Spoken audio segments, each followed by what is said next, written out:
Hey, what's up, guys? We have Dalter and Carter here. They are 911 dispatchers. So what's going on, Dalter and Carter? How you guys doing today? Good evening. I'm doing pretty well. Yeah, I'm glad to be here. I'm doing as well. Good to be on board. Glad for extending us the invite. Yeah, so how long have you guys been 911? Actually, first of all, just tell us a little bit about yourself since nobody knows. Um, Sure. yeah. So I'll start. I'm a 911 dispatcher by trade. I technically supervise as of now, but I've been answering 911 calls and primarily law enforcement dispatching I'm on my 5th year now. I am a 911 dispatcher and an EMD, an emergency medical dispatcher, and we might get into that a little bit later, for 6.5 roundabouts years now. I am basically the acting senior dispatcher assistant supervisor for my shift. Law, fire, EMS, we do all of it, animal control, you name it. Okay, and how did you guys meet? Because I know you, where do you live again, Carter? I live on the East Coast, Mid-Atlantic. Okay, so how did you guys meet? So we met through my prospects of wanting to start a podcast because, much to your interest, I have interest on sharing the perspective of what is 911 with the rest of the world, because I'm sure we'll get more into details about it, but not a lot of people know what you do after you call 911. Everyone's been raised from childhood to call 911. Just call 911. Right, but no one tells you where to go from there. So in, my years and in the hundreds of thousands of 911 calls that Carter and myself have answered, I kind of want to bridge the gap. And I thought, what better way to bridge the gap than to start a podcast? I think it's a good avenue. I think that just as dispatchers, we're good at listening. So I got things rolling and got a show started, which I'll share a little later on. And I reached out to people who are continuing to do the gig, which, believe it or not, there are a lot of people that do it. However, given the line of work that we do, we have to keep our identities relatively confidential. And so Carter was gracious enough to be actually just kind of a spectator at first through our Discord server. Spectator, idea hunter, episode comer upper with. Absolutely. And through persistency and diligence, and I'm sure you'll find out that he's a very hard worker, we tended to agree with a lot more things, and now we just kind of host and co-host our own show. That was how we came to meet. That's pretty awesome.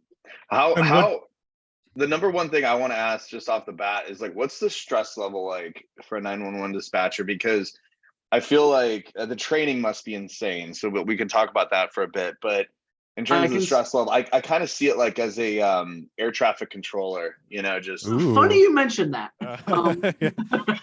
Dalter and I are both in on this. I can sum up the stress level of our line of work in 2 sentences. I'm 26 years old. I'm already going gray. Wow. Dalter's not 26 years old, but he looks like he's 26 years old. Right?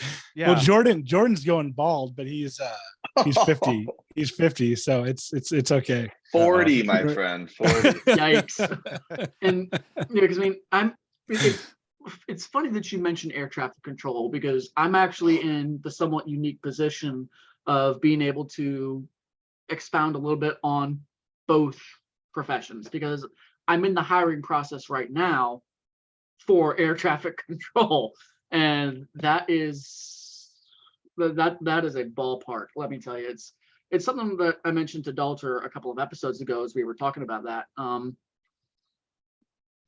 As a dispatcher, the bread and butter of our line of work is what's called CAD, computer aided dispatch.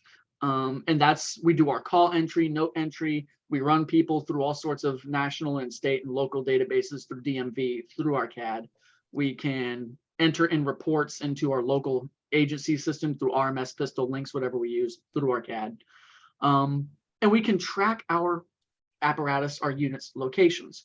The police cars and the fire trucks and the ambulances all have computers in them. those broadcast GPS. And we can see where our people are on what's called AVL, automatic vehicle locator, through our CAD system. And like I was telling Dalter the other day, like a month ago, if I am not paying a whole lot of, oh, my roommate just brought me my cat. If I'm not paying a whole great deal of attention to my AVL, and I, hey, where did one of my sergeants go? And 30 seconds later, he's still somewhere in this area. He can't go too far. As an air traffic controller, if I lose a 737 on the radar for 30 seconds, it's now 150 miles away and on a collision course with another aircraft with 130, 150, 200 people on board. So Yep. So Yeah. So Jordan, to more or less answer your question, it definitely varies from the perspective of a 911 dispatcher. I can say that, for depending on when we release the recording, I know that Christmas Eve in particular was, depending on where you live, right? Obviously the East Coast has severe weather happening, but depending on where you live, like nights like Christmas Eve are of less stress. Whereas if it's active rain or if there's inclement weather plays a big part in and we the levels just did of an episode on that too. we did. And weather plays a big role when it comes to the levels of stress. So you have one avenue of stress that is the bread and butter of what you do, answering the 911 calls. On top of that, you have, depending on the age or depending on the size of your communication center, you have X amount of coworkers. I know that where I work, I have at least 80 to maybe like 110 coworkers, but because it's 911 and because it's this kind of clockwork thing, right? 911 doesn't take a day off. You have just these people that keep cycling in, showing up for work and things. So someone could be showing up to work having a bad day because they're having car trouble, because they're having financial issues, because they're having family trouble. On top of that, the nature of your work is dealing with other people's worst days and their quote unquote life or death emergencies. So it definitely varies. I would say it's a higher stress level job when it comes to it. You need to be able to jump from 0 to 100 at any given moment. Yeah. Could you make like a case that like your job might be even more stressful than like a cop's job, or like an air traffic controller's job is more stressful than an actual pilot's job? Because I know like pilots now are almost like, isn't it like auto flying or whatever they call that, like Autopilot. Autopilot, where like the pilot's just there chilling while the plane's flying itself. As far as for air traffic control, as a pilot, I've never flown an aircraft. Landing it's an old quote, taking off is optional, landing is mandatory. Flight ops, takeoff and landing is always the most stressful part of anything involving an aircraft. As far as a dispatcher, it is, I would say, equally or very near to plus or minus emotionally taxing. The ball starts in dispatch. The whole first response process begins when you dial 911 and I pick up that phone. The thing is, as dispatchers, we don't get closure. We are with you through the start of this horrible emergency. Your house is on fire, your family member's been shot, your dog ran out the house, got ran over by a car. Your 13 or 14-year-old son or daughter didn't come home from school and you don't know where they are. And we try to remain separate and professional, but you still become attached to some of these incidents. For me, little kids, animals, and suicide calls are very, very hard because I have, the tattoo doesn't show very well, but I've got emotional connection to, there's a semicolon on my wrist. I've got emotional connection for suicide calls. And so you try to remain separate from that, but you become emotionally invested. And then you hang up the phone and that's it. How did it end? What happened? Oh my God. We don't know. Yeah. We don't That's like get, what? We don't get the end of that. And it's incredibly stressful. However, and you never find out, right? That's like watching watching a movie and then they stop it right near the ending. You're like, what happened? Now, if you're good with your officers, sometimes they'll clue you in on some of the stuff that happened. But the advantage we have is we aren't running the risk of, we don't have to constantly be looking over our shoulder, who's walking up to my cruiser. I don't have to worry about getting shot at. So you'll probably never die on the job, so that's good. Unless you have a heart attack or something. I mean, I have been carted out of my center in an ambulance on 2 occasions. So for stress or once for a kidney stone, and the other time basically for total collapse. Oh man, it breaks you. It does. Yeah. So to Carter's point, it's not the same level of stress as other professions, especially police officers. I'm not sure if Micah, you were aware that actually at the time of this recording, there was a what was it? A San Bernardino or a Riverside County sheriff that was gunned down on a routine traffic stop that happened today at the time of this recording. And I mean, yes, as a dispatcher, you have to deal with a lot of different stresses and things. Carter shared a great example of the hectic calls that we can get. Another element I want to add to that is the fact that it's time sensitive. And because there's like a nation and multi-nation wide shortage when it comes to staffing and retention and things, you have to deal with that hectic call. And on top of that, you might get, depending on your software, maybe 5 or 10 seconds in between 911 calls. And then you have to jump back into work mode during that time. When it comes to things like air traffic control, Carter mentioned that you're accountable for, thousands of people at any given time. There's a lot of planes that are in the air. When it comes to police officers, you could just be doing your regular job, kind of like Carter and I would normally do, but you have to take into account that there are people who are armed in their cars and things, and you could just, again, be doing a routine traffic stop. You're clearly morally doing the right thing, legally doing the right thing, and all of a sudden, there was an officer today that was shot. He made it to the hospital. However, he didn't survive. I believe, if I recall correctly, that ended up in, obviously, the person who shot the cop in a vehicle pursuit. They found the guy. They ended up killing the guy. But all that to say that it's just different levels of stress. I think, as dispatch, to Carter's point, we deal with a lot of more emotional stressors rather than physical stressors. We don't have to worry about getting gunned down or involved in car crashes or running into burning buildings. Yeah, things like that. Yeah. So we're a bit safer in that regard, but that's not to say that we don't suffer the same or similar severities of post-traumatic stress. I know that actually where I work tonight, there was what's called a critical incident stress debriefing, where it's something heavy, like an officer involved shooting, where you have to take into account. We have one of those Tuesday afternoon, because we had an OIS system debrief. Right, where I'm sure Carter can attest that all of the people that are involved are included in it, whether it's the 911 dispatcher, the officers that are involved in that, the nearby agencies, if they want to tag into things like that, they can all, be in the same place together and kind of chop it up, kind of talk things out, explain how they were feeling in the moment, and find some type of closure. So, I mean, thankfully for us, we do have that avenue, and it's being kind of made more and more public and more available, just saying, like, hey, it's not like we just have to sit with what we're doing and then show up to work, next day. So yeah. Dalter and Carter. So like, I have 2 questions, kind of a two-folded question. First of all, what is training like for you guys? Number 1, and that's the whole thing. And number 2, what is coordination? Because you have to know all the signal calls. You have to know what the terminology is, and like I said, call signs and everything like that.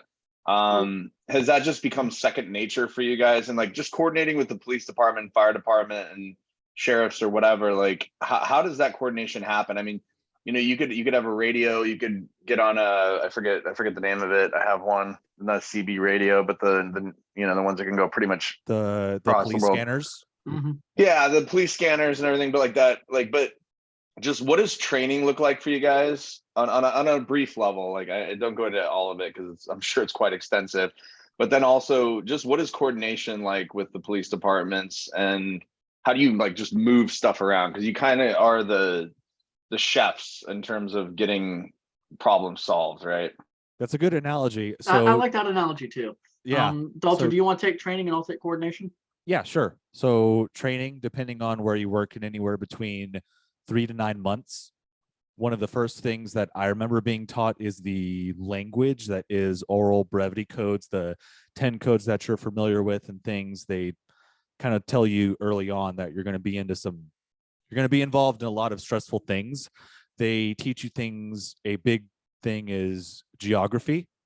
A big thing is learning the language that is 911 when it comes to interoperability. I don't want to steal Carter's thunder, but you also learn that, you have your area specific language, and then you just kind of have to alter it when it comes to speaking with other agencies. It's, just like learning any other language around the world.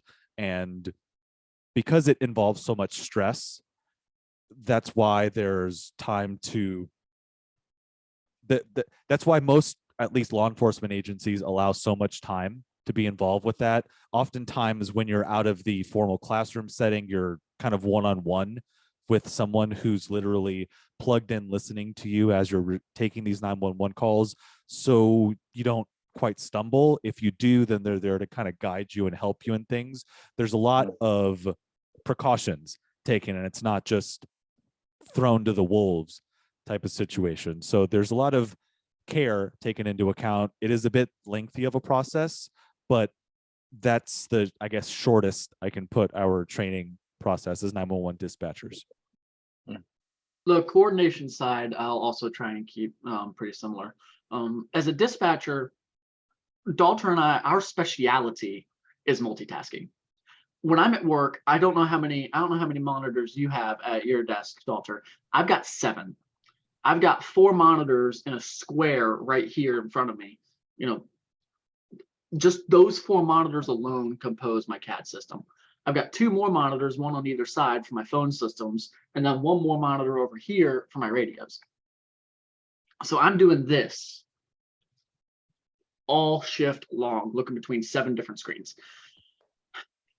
I wish I had that. I wish I had that for my my online poker setup. Just kidding. So there's a lot of coordination before we even get on the phone or get on the radio. Just trying to process and coordinate all this information into a picture in your brain that makes sense is a task in and of itself.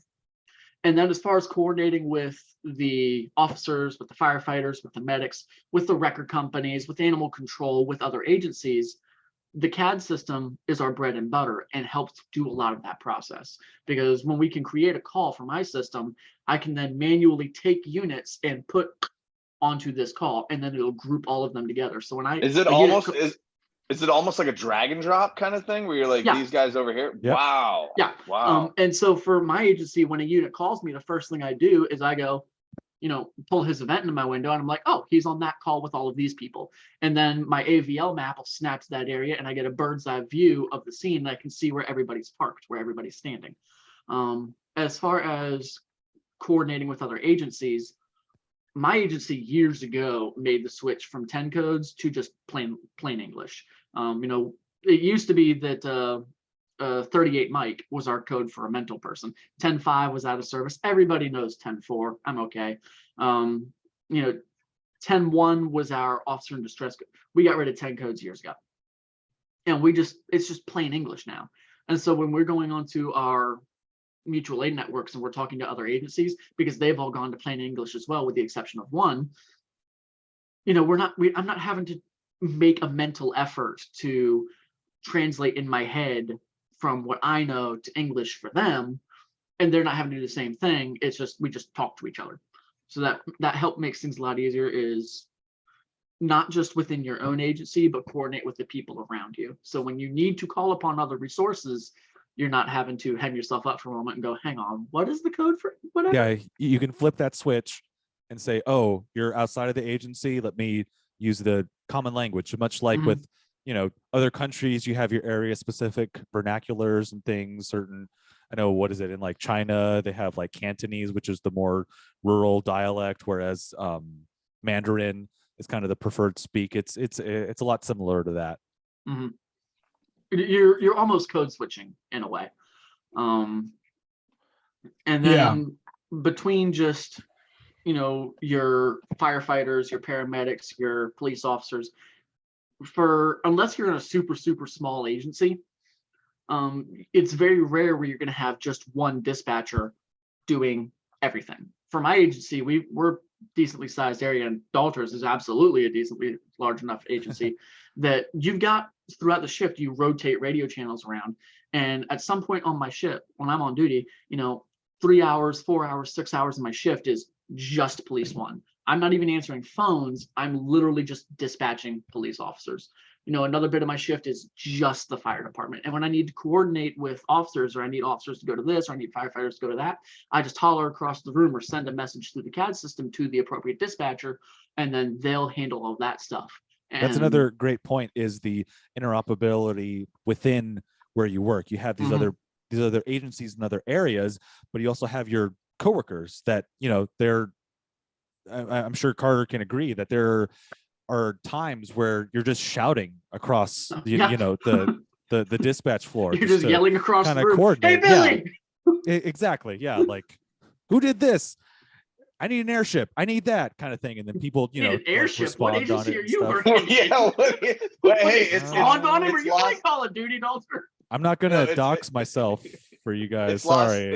It's Los Angeles. We have like all military ready to go within our city. Right. Yeah, absolutely. So there's a lot of, coordination looks different in many different layers and things. And it's really one of those things that you have to look at under a microscope, and you've got to change your zoom and focus on it and just go all the way through in order to get a really good picture of it. And it's really hard to keep it brief, because I can talk about coordination for them. I can easily fill up the rest of the podcast just talking about, interoperability within the agency, within the radio room, with other agencies, but we have other stuff. So I think we saw that there's been a couple of movies. Obviously 911's come out, that show, right? Which is we've gotten some people who have come to my agency and have hired and become hired as dispatchers because they saw that show.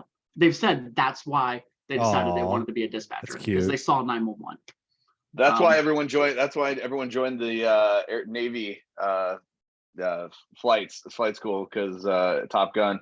But also another, what was the Jake Gyllenhaal movie? That was really good. I was actually going to bring that up. The Guilty.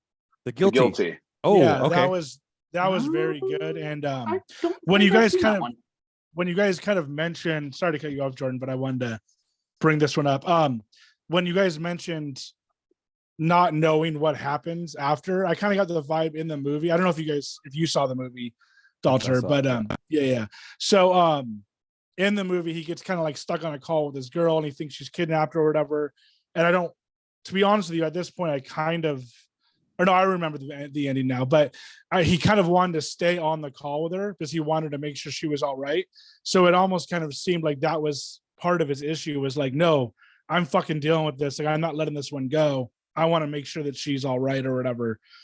And I'm sure there probably is some sort of like psychological term for that, like not knowing, I don't know what it would be, but like not knowing what happens to somebody, like kind of getting to the halfway point or before that, and then having to like let them go and not knowing what happened to them. You know what I mean? Have you followed calls the whole way through? Kept somebody on the line the entire time through the whole process? And Dalter will back me up on this. Every dispatcher gets their sixth sense. The little buddy standing on your shoulder who every now and then will poke you in the side of the head and say, "Hey, dude, stay on this call because shit's about to get worse."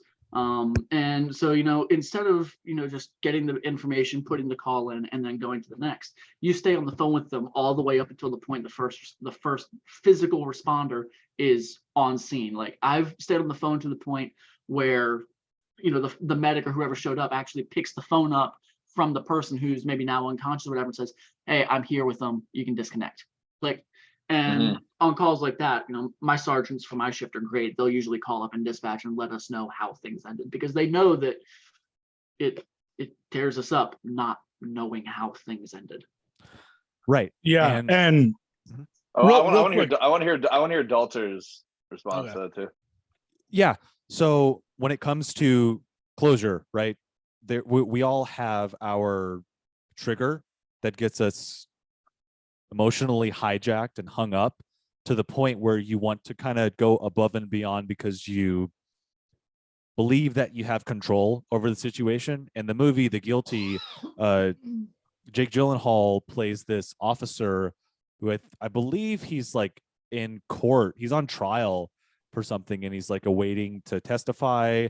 However, he comes from an officer background, and while between officers and dispatchers, what we do is similar but really different, where officers have more abilities, right? Like they can technically do more. They have the power to arrest, where we obviously don't. And so his being emotionally hijacked looks a lot different when you have all this power as a police officer, and now you are subject to a headset, a microphone, a telephone, and computer software. It's a lot limited to, you know, a gun, handcuffs, a black and white. And so while there, to Carter's point, there are situations where it does warrant, hey, I don't feel safe right now. I just got involved in this car wreck with my dad. He's not breathing well. I feel really unsafe. Actually, recently where I work, there was a case where this kid was being abducted by his dad, and he was obviously frantic because like he doesn't know what's going on and stuff. And so we're trying to piece the situation together, trying to figure out where he is. In those special circumstances, it does warrant someone to stick with it. However, it's you get to a point where it's not feasible for 100% of the time, right? Because if you think like, I don't know if you guys have called 911 recently, but wait times all the time. So you're familiar. Like, do you, Jordan?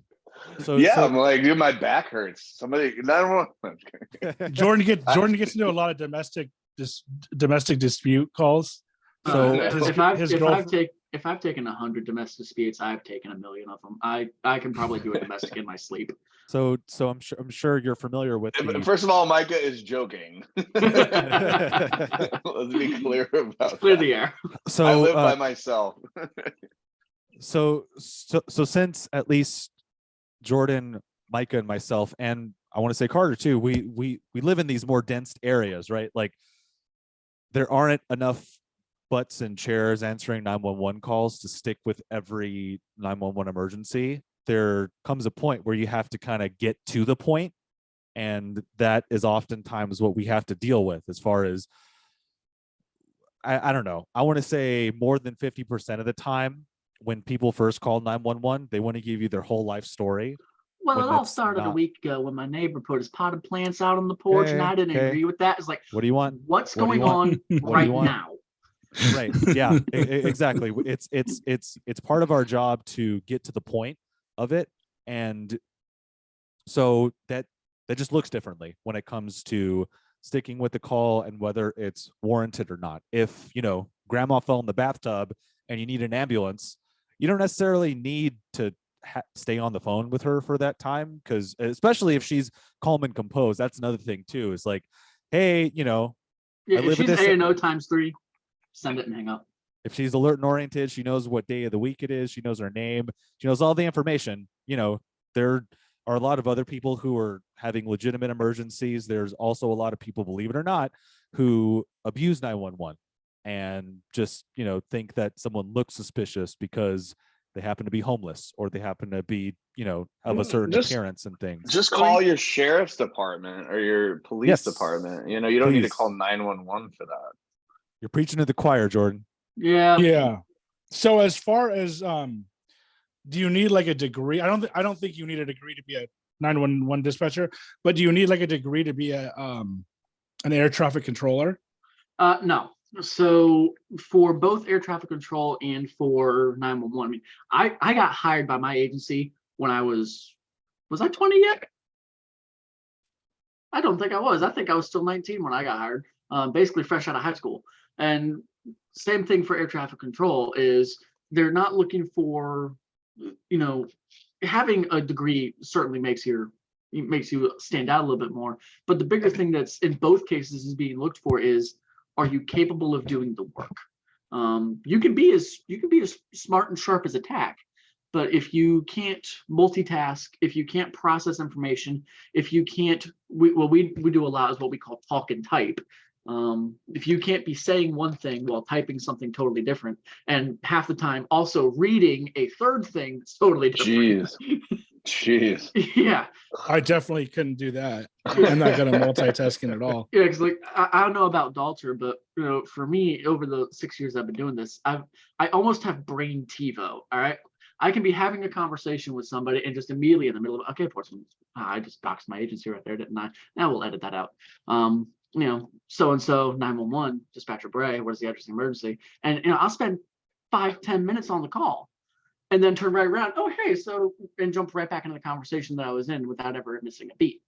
Somebody can, wow. I get a bit of radio traffic in my ear, and we have to have that recall. That's another thing that we're looking for when we hire somebody is, can you hear, recall, and then apply information rapidly? I could just replay the last 10 seconds of audio in my brain basically at will. I don't even need to go to my playback on my radio system anymore. It's just there. Yeah. And then what about, I was just going to ask how many hours you guys work, but if you want to go ahead, Dalter.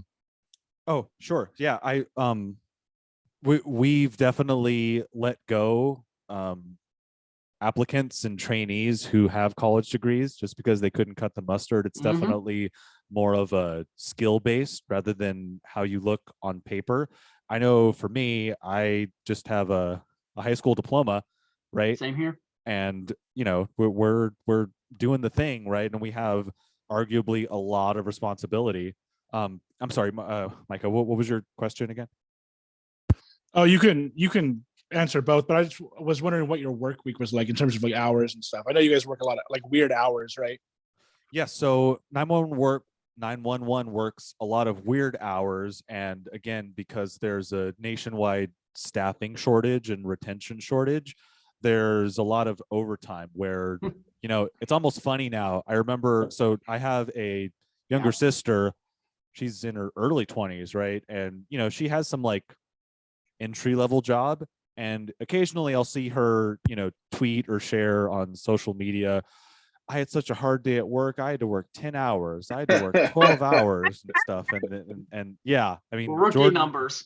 Jordan and Carter are both laughing at the situation where, at least where I work, there is a limitless amount of overtime that's available. Obviously, there's labor laws that you have to adhere to, where at least for us, I think you have to have an 8-hour rest period in between shifts. So you can work 16s all month. Actually, I remember there was a coworker, I believe he utilized a full month and worked 16-hour shifts for the entire month.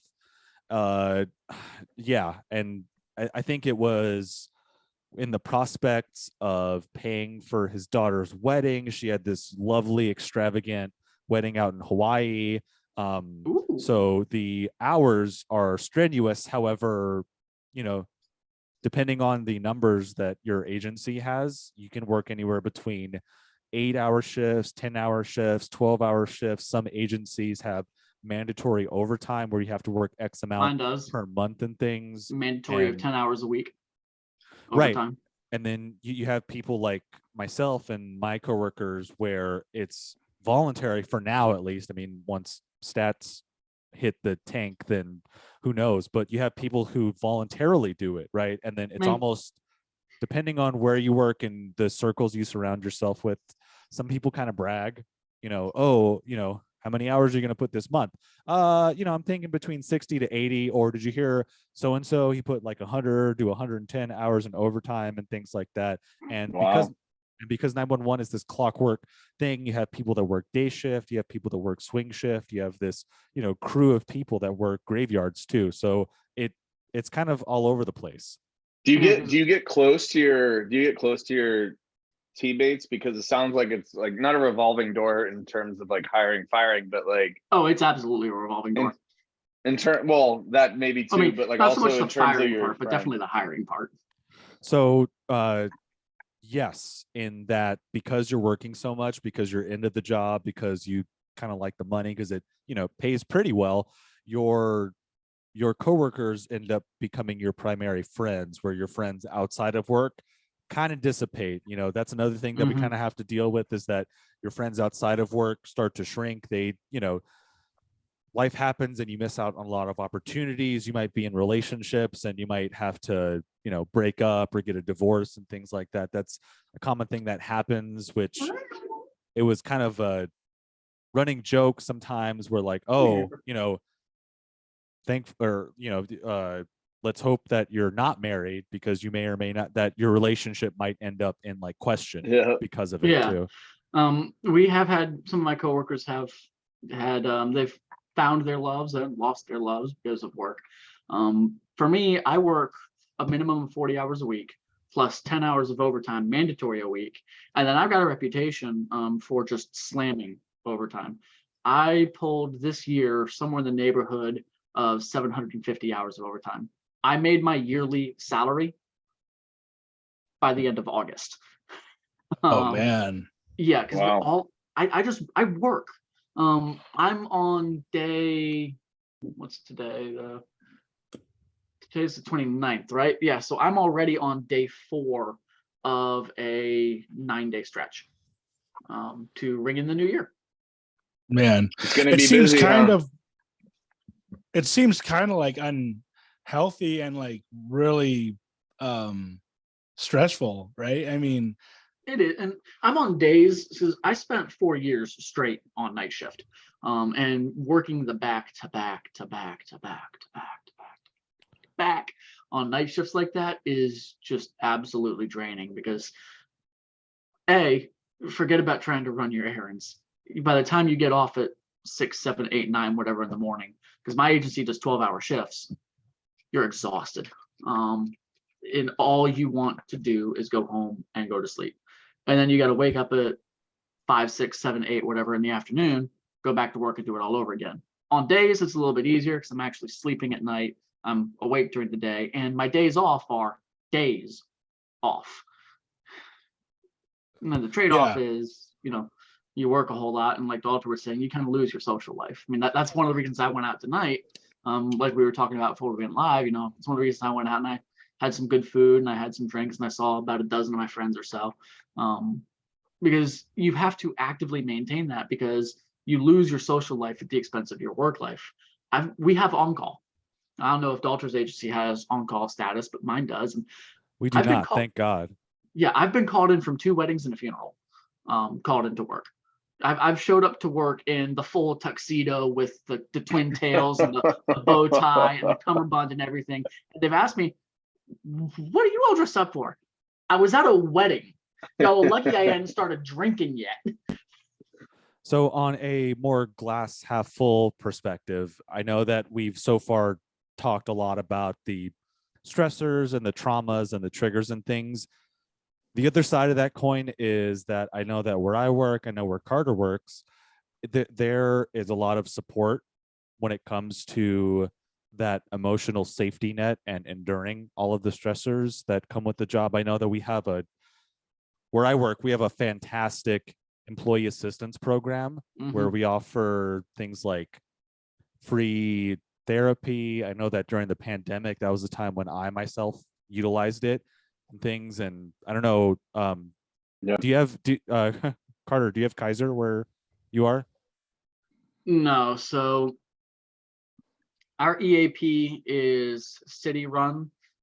We don't have Kaiser. We've got our own independent thing going on. And as far as background and foundation and support from our coworkers, our officers are constantly coming in and bringing us, Krispy Kreme and Dunkin' Donuts and stuff.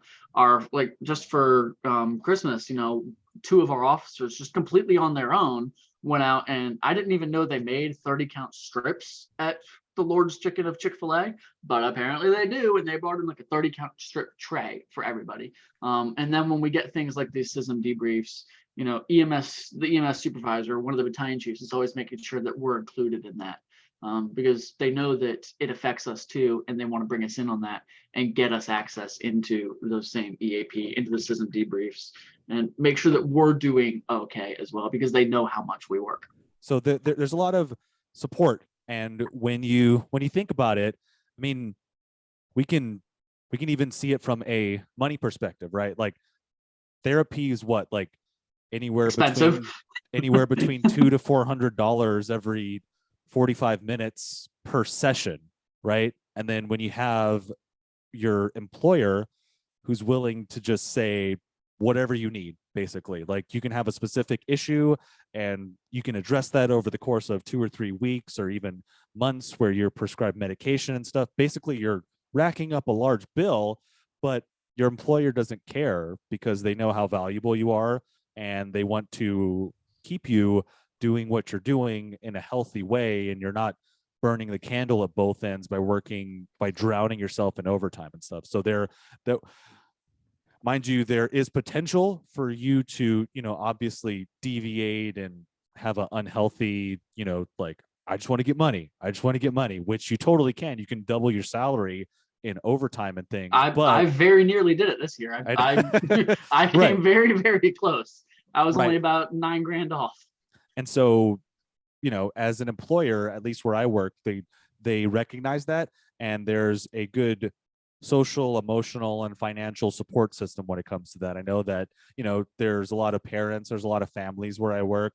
So when it comes to childcare and things like that, work provides what's called reasonable accommodations when it comes to that. If you're going through financial troubles, there's, I don't even know how much an accountant makes or how much an accountant charges because I don't make that much money. But all that to say that, that there is a counterweight to the initial weight of stress when it comes to what we do for work. So like you said, and go ahead, Micah.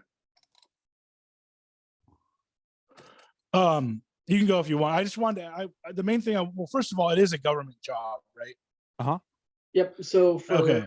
It depends what level you're doing it. If you're like a dispatcher for the FBI, then you're looking at federal government. Most dispatchers are either just a city or a state level if you're like a state police dispatcher. And then there are some that are a multi-county thing, because I think where Dalter is, you got several counties that you're handling. For me, all I have to worry about is just one single city, because it's a city and county and everything all rolled into one. Yeah. So the main things that I wanted to get into when I first started this podcast, I was like, who am I going to interview? So, excuse me, I was like, maybe I'll just interview people from like different jobs and stuff. So I went to like the police subreddit and the firefighter subreddit.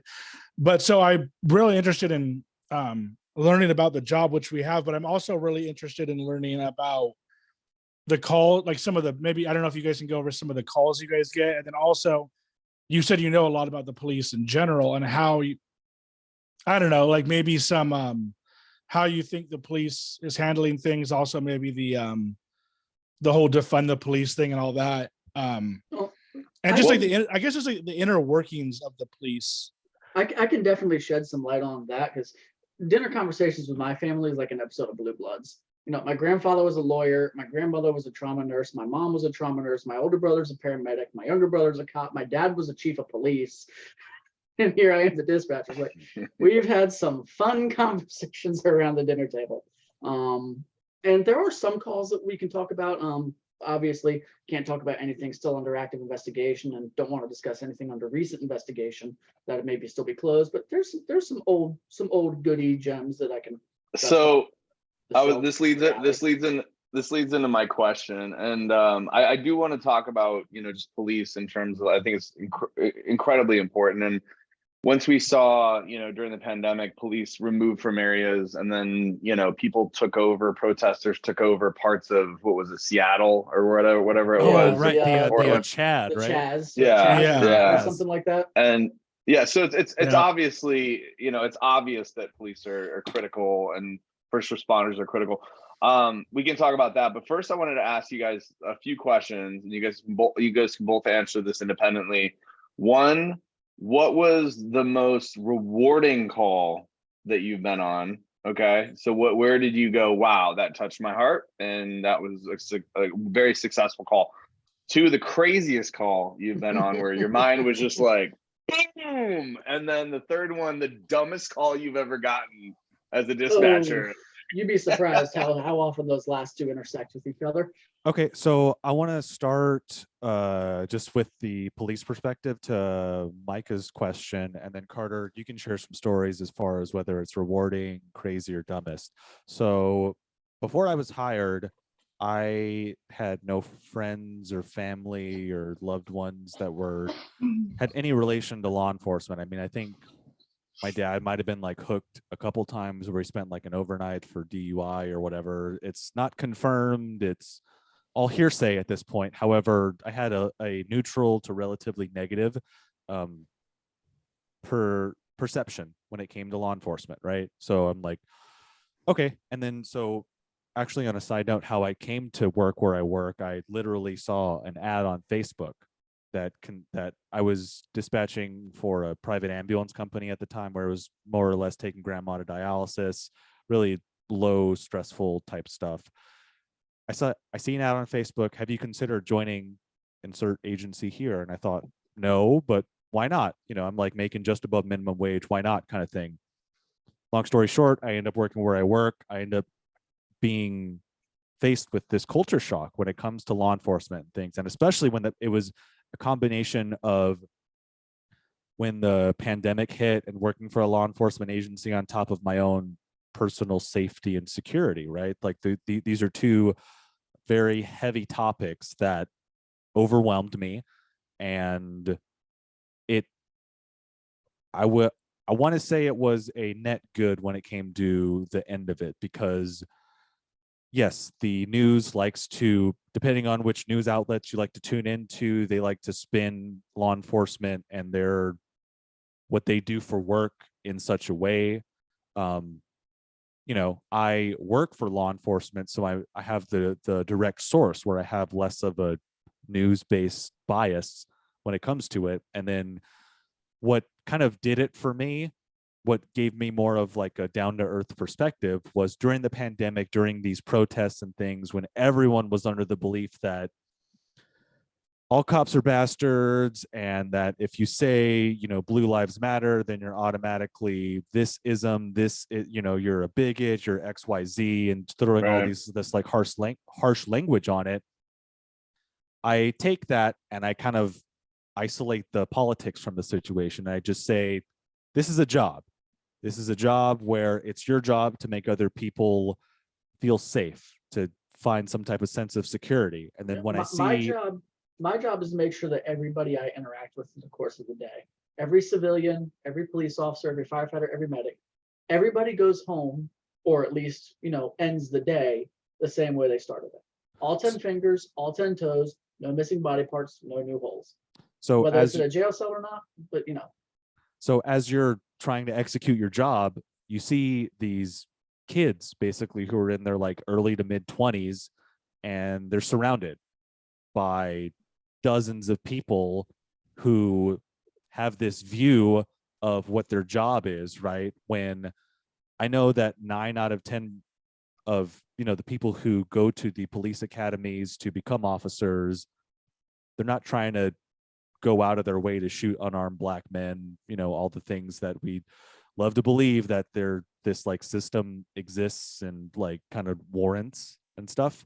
It felt more of a raw and honest experience. And so I'm almost pleased to say that my perception when it comes to law enforcement has changed dramatically, in that it's, yes, obviously with any job, there's a couple of bad eggs and things, and they need to be dealt with. It's not an excusable offense, right? But when it comes down to it, for you to paint with such a broad brush, all cops, all, if your statement starts with all such and such, there's already like, all right, you're clearly glossing over a lot of important details, and we can handle that how we want to.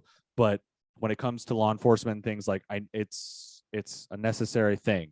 It's a flawed thing. It's obviously imperfect, right? And we're all subject to having bad experiences when it comes to dealing with police officers. We also have potential to have good experiences, right? Like if you're the victim of a crime, if your car's stolen, if you've been domestically abused or things like that, then you're obviously rooting for the police, right? And it's obviously their job. And for the most part, a lot of people who set out to be police officers want to aid in that situation. So I don't know. I like to think that I have a little more grounded of an opinion when it comes to the police and the public's perception of the police and stuff. Obviously, if someone is in the wrong, then, I'm not going to hesitate to call them out and stuff, although, I am a little bit biased. But when it comes to just kind of the bread and butter of what we do, I think if you start from that foundation, then it's easier to kind of take the rest of the gig from a case by case basis. And I'll move to Carter on a lighter note when it comes to the nature of the calls that we deal with. It was rewarding, crazy, and dumbest. Yep. Probably one of the most rewarding calls I ever took was just like on like a spiritually, emotionally rewarding level. It was one of those things that restores my faith in humanity. It was this little kid who called, and Dalter, I think I told you about this one before. We probably have. This little kid who called one day, couldn't have been any older than 9 or 10 years old, and wanted to be a cop, wanted to grow up and go be a police officer, and wanted to know, what are some books he should start reading? What are some things he should start researching? Does he need to get good grades? And what's the process? How do I become a police officer? How do I go help people? Was the question he asked. And I spent probably about 15 or 20 minutes on the phone with this kid, just talking to him because, there was similar aspirations I had when I was a kid, and I've got medical conditions that I can't do it. I've got some stuff going on with my lungs, and I just physically can't. One of the big requirements for the PT test is the run and then the dummy drag, and my lungs I've tried it twice and my lungs will give out on me both times. I can't do it. But this kid, restored my faith a little bit, and we actually passed him around the room and he talked to everybody, and then ultimately I ended up giving him the phone number to the recruiter's office, and call back in 11 years when you're 21. But like that was one of those, I've got some faith in humanity back moments. All right. The vice versa of that is the dumb calls. Yeah, there you go. That's a good one. Where the faith in humanity goes out the window. Every day. I take at least one of these calls every day. Local city 911, dispatcher Bray, what is the address of the emergency? Hi, my gun got stolen out of my car. How does a gun get stolen out of a car? What could you might have been doing or not doing? It's not just guns. It's laptops, it's wallets, bank cards, large values of cash, social security, body armor, TSI, SC, compartmented information. We've had one person called in because classified documents got stolen. Don't leave shit in plain view in your cars. Don't leave your gun in your car. All right, stop it. Y'all know that fools are out here stealing that mess. Y'all wonder where these people keep getting their guns, because fools like your gun need to be in one of three places: in its holster, in your hand, or in the safe. Don't leave it unattended in your car. And lock the damn car, please, and thank you very much. Because people just leave their cars unlocked, and people just go. There are people who literally just every night they just go up city streets and they just try every door handle looking for that one that's unlocked. Don't make it easier for people to steal from you. Do you get calls? Do you get calls like just random stuff, like my toaster's broken and it's kind of smoking or something? Like do you get just one of my favorites? My kid won't get up and go to school. People call 911 because their kid won't get. You know what happened to me when I was a kid and I didn't want to get up and go to school? I get the blankets ripped off me and I got dragged, put down to the floor, and it's like, hey, you can get back in bed, but you can end up right back on the floor again. And know what happened after that? I got up and I went to school. There was one instance where I think it was a young adolescent girl. She was in some verbal argument with her sister, I'm assuming, and decided to call 911 because so-and-so wasn't playing fairly or because so and so wasn't being nice, or my brother called me a stupid head, my craziest kind story. of thing. Yeah. So I mean, and oftentimes it's children, other times it's adult children.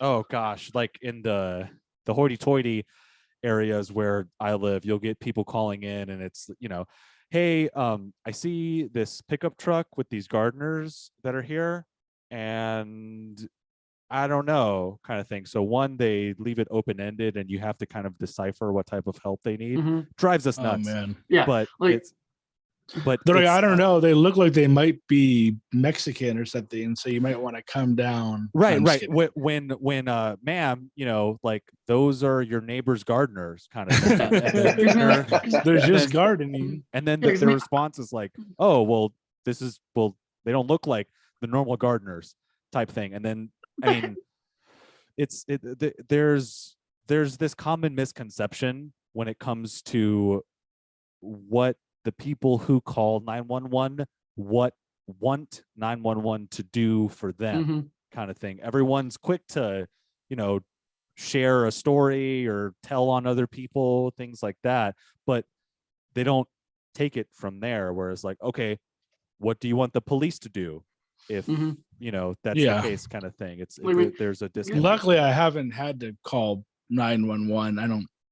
I don't think ever. A lot of people like statistically, and I don't remember what the numbers off my head. We've talked statistics on this before in one of our very, very first episodes. A lot of people who call 911 that we talk to every day are calling 911 for the first time in their life. And so they don't know what to expect when they call 911. A lot of people go through their lives and never call 911. I'll call 911 like if I see a drunk driver on like the 405 or the 101 or whateher. Sorry, we say the 101, the 405 here in California. The Californians. The Californians. Yeah, because I mean, like, and one of the things that gets me is, for when people kind of create their own emergency, especially with the weather getting colder, people are, they get up in the morning, they're going to heat their car up, and they just leave their car running unattended. They go back inside, or they pull up into a 7-Eleven parking lot or whatever, and they just leave the car running unlocked while they run into the store, and then they're all surprise Pikachu face when somebody comes by and jacks their ride. Like, if you hand somebody the keys, you can't blame them for driving away with it. Yeah, that's what I do with my Amazon van. I'm an Amazon delivery driver, so I like pretty much never turn it off because I'm just like, running to the house and back. Yeah. But like, even if I'm like, go ahead, try and steal. Like, they have fucking like trackers. They'll find me like immediately. You know what I mean? Like, you're not getting away with stealing an Amazon car. I guess you might be able to take out a bag or something, but for the most part, I'm usually like pretty close to it. So, but as far as the gun thing goes, like you mentioned, they have the gun out in public, and I was like, that, why would you do that? Isn't that illegal? But in some states, I want to say like Texas or something, like if you have a gun in your car, like or a rifle or a shotgun or whatever, doesn't it like actually have to be showing? Isn't that like part of the rules? Like in California, you can have like a, what is it called? Like a license to carry, but like you can only walk. But you can only. Well, isn't it that you can only walk around with it like if it's showing, which I always thought was kind of like a weird law. I think like, open carry. Open carry. Not many places are open carry. CCWs are concealed carry permit, which are concealed carry weapon, and what that means is like you can. I think that's the W, but you can keep it concealed carry weapon. Yeah, you have to keep it hidden so people don't freak out, right? That's the whole point. And okay, so I thought it was the opposite. I literally thought that like, because I thought that you had to like basically be showing people, hey, I have a gun, like, don't fuck with me or something. I don't know. I didn't. But are certain states it is like that though, right? Where you actually do have an open carry. Certain states are open carry states, so you can just walk around with a gun. And that's something. I think Arizona is. I've taken calls Texas, for that. For the lady who called because there was a Bravo Mike. There was a black guy walking his dog up the street, across the street, and he had his gun on his hip, and she called, hey, there's a black guy outside with a gun. And my first question, arrest him. Yeah, that's she's freaking out. What's he doing, ma'am? He's walking his dog. He got a gun. Is it in his hand? No, it's in a holster on his hip. Okay, cool. Clear call, no action. I'm not going to send officers out for just a dude minding his own business and staying strapped while he's out walking his dog. It's got it. But first, you'll have to Google. I didn't tell you to do shit. So she was giving you the answer to the question. I think was that Siri? No, that was my okay Google, and I just said it, so it's going to activate here again in a moment. Yep, there it goes. I see it lighting up out of my peripheral. But that's not even. But first you'll have to I said, shut up. So she's listening to you. I think Carter's bringing up a good point in that a lot of people call 911 naively, and they don't necessarily know how the system works. And I wanted to share one of the reasons we started our podcast. I wanted to share a couple history lessons for you guys. Before we do that, you want to let me touch on the craziest call ever I've taken? Go for it. Because I know I haven't told you this one, Dalter, and you'll get a kick out of it. Oh, okay, exclusive. I said earlier that if I've taken one domestic, I've taken 1,000, but this was one that threw me for a loop. Lady calls for domestic, arguing with her brother. She wants him at the house. Okay, cool. Bada bing, bada boom. I've done a billion of these. And then she hits me with, oh, by the way, he's got a warrant. All right, cool. What's the warrant for? Domestic assault. He hit me the other day. I went to the magistrate. Okay, sweet. So, yeah, the police came here looking for him earlier, and I hid him in the closet and told the police he wasn't here. Taped line, mind you. Ma'am, could you repeat that? You said you hid him and told the police he wasn't there? Yeah. But he's arguing. I want him done now. Make sure I notate that. Make sure the sergeant copies it. And in a stunning turn of events, both of them went to jail. Him on the warrant, she on aiding and abetting. Oh, wow. People will talk themselves into handcuffs all the time. Nearly every day. Yeah, absolutely. And I remember when she said that, I was just so stunned. I actually looked over at my partner and was like, did she just admit to what? Like I watch Cops and I'm just like, shut up. Don't answer any questions. Admit nothing, deny everything, make counter accusations. How long do you go to jail for that too? Because that is a big issue, right? To like, I don't know. I don't know how long they went to jail for. But yeah, aiding and abetting is typically a felony in my state. Wow. And I think it depends on just like your state, your county, and who your DAs are. I know that where Jordan and Micah and myself live, we're a little more lenient. Whereas if you were to go to like the Midwest or the South or things like that, they're more prone to conviction and like serving jail time and things like that. I think all of that kind of brings up a good point in that 911 is this system that we think has existed for a long time. But do you guys want to wager a guess as far as like when the early times of like 911's fruition came to be? I'm gonna go late 80s. Okay. Oh wow, I was like thinking way earlier, but then I was like, yeah, like they didn't even really have they didn't have good phones, I guess, probably till around the 80s, right? Like multi. I'm gonna go. I think Jordan's probably right, but I'm gonna go like 60s, 70s. Interesting. Okay, so in 1957. Wow. The thought of having a kind of universal national phone number to call as opposed to your local fire or law enforcement agency came to be by the fire chiefs recommending a single number in 1968. This was so almost 9 or 10 years later, the government got on board, every other agencies got on board. So the FCC along with AT&T worked together to establish what we now know as this 3-digit number for universal emergencies, that being 911. And so the first 911 call was in 1968. So 11 years have gone by in between the idea of establishing 911 and having this phone number for people to call. Not necessarily everybody at the time, but the first 911 call was placed in February of 68, where Senator Rafkin completed the first call in Halefield, Alabama. And I can go on with more details and stuff, but I think, what is it? In 1979, approximately 26% of the United States population had 911 services. So again, this is a very new service. It's a very new agency that, exists amongst at least the United States. And so I don't know, it's easy to get wrapped up and jaded when it comes to, really, you're calling because your, boyfriend is locked in the closet or whatever, or you have some ridiculous circumstance, but it's, new for us, and it's new for a lot of people. And so I say all that to say that it's kind of hard to get mad at people. It's easy to laugh at people, but it's kind of hard to kind of get too upset and too jaded when it comes to asking for help, which is, basically what people are calling in the first place for. I think it's more of like the privileged privileged people. I think it's more like the privileged people that bother me. It's like, obviously, if like, I don't know, if you're just, to be honest, if you're just like unintelligent or even like maybe having a panic attack about something and like you just feel like you need to get it out. But it's the people who are privileged who think that they could just call the cops to answer their stupid little problem. You know what I mean? Sure. Just because they think that like they deserve it or whatever. But what are you gonna say, Jordan?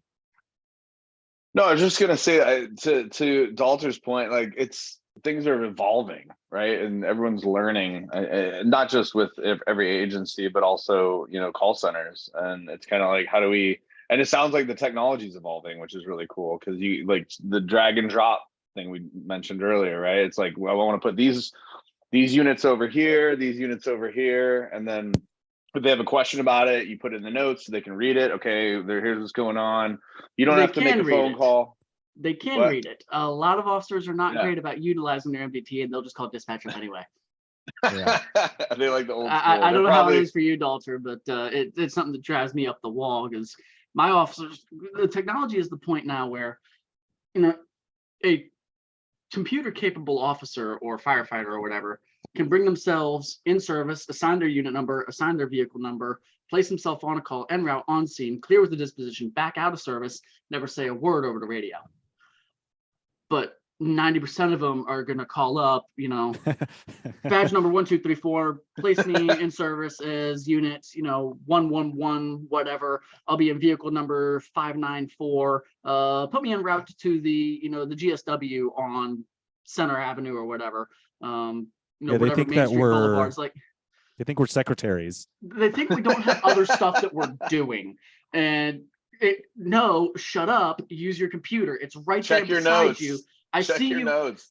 I see you rolling by when I pass you in the street, and half you got YouTube up listening to music while you're driving around on your computer anyway. And so also to that point, the on our side of the emergency, there's advancing technology to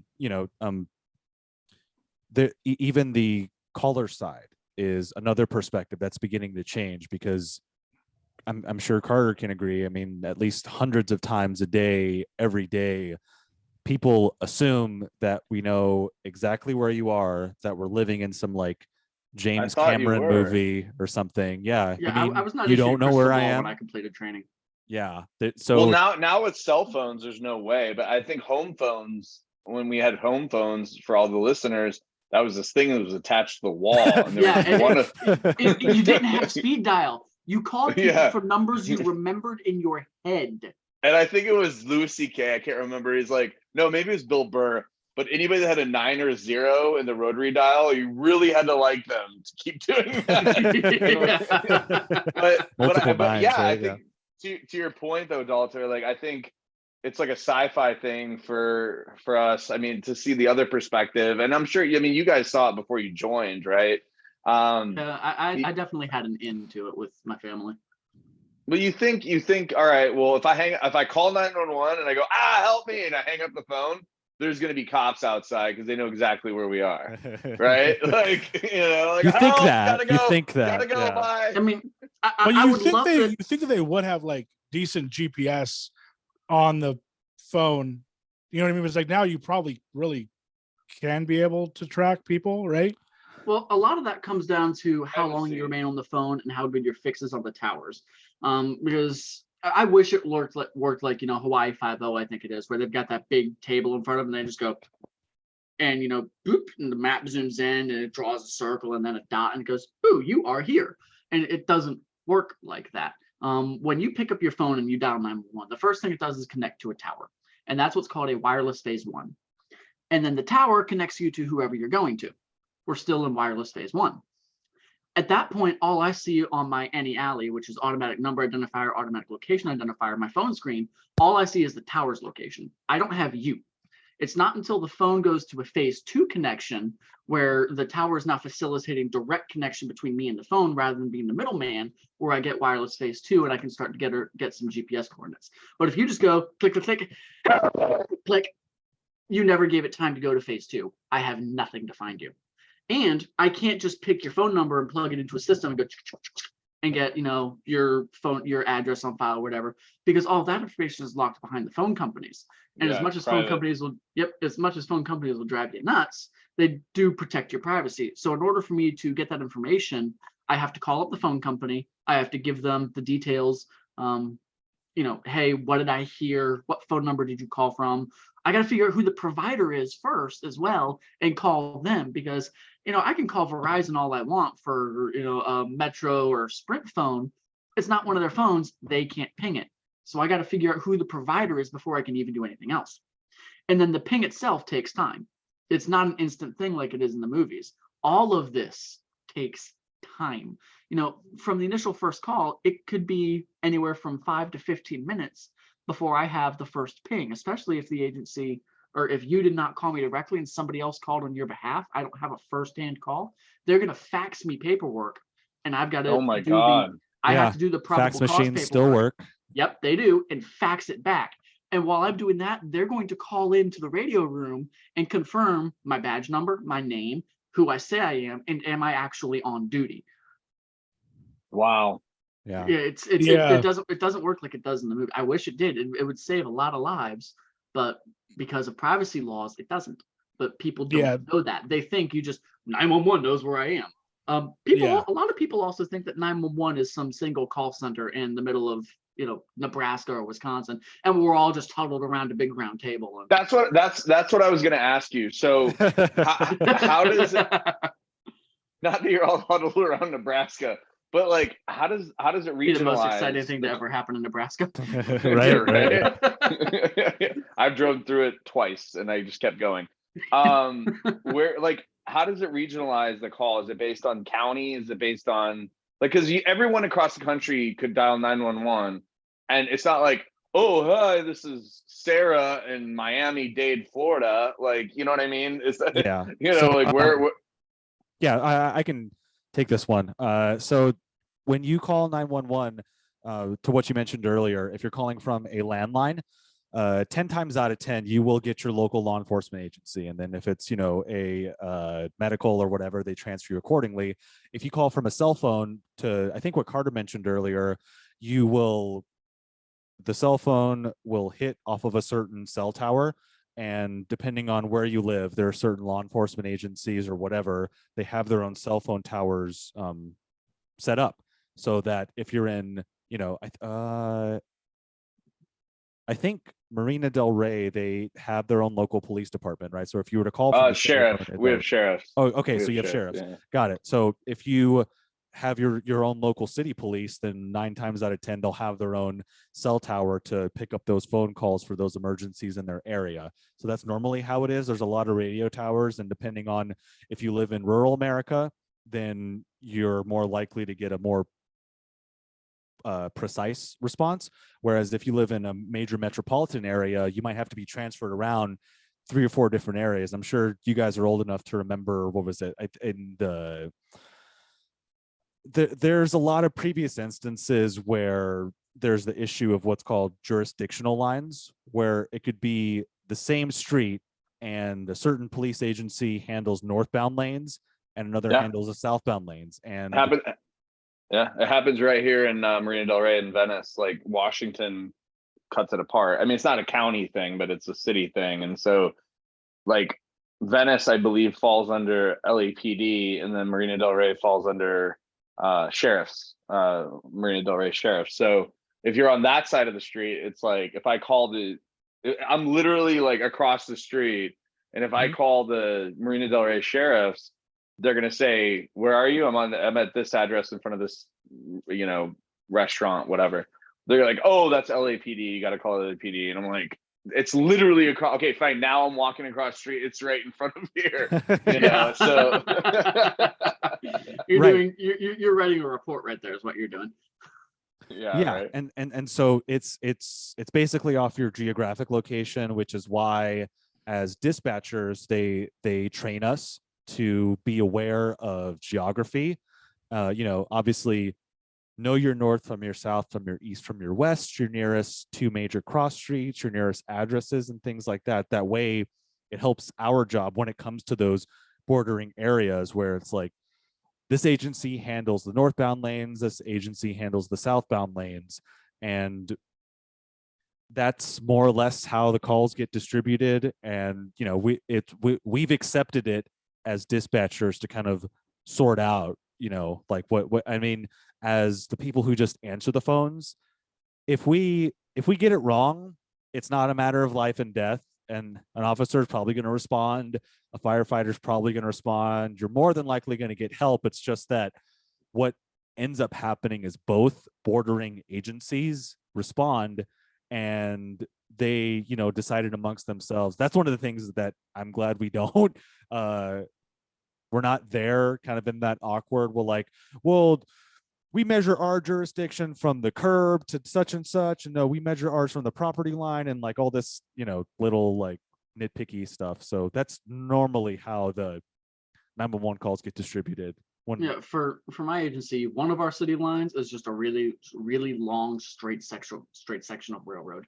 And it's just on this side of the railroad, you're in my agency. On the other side of the railroad, you're those guys. Yep. Yeah, the only thing that I was going to say bothers me about calling the 911, but I've actually never called 911. So I would say that it's probably more of like AAA or what you hear in like movies or documentaries or whatever.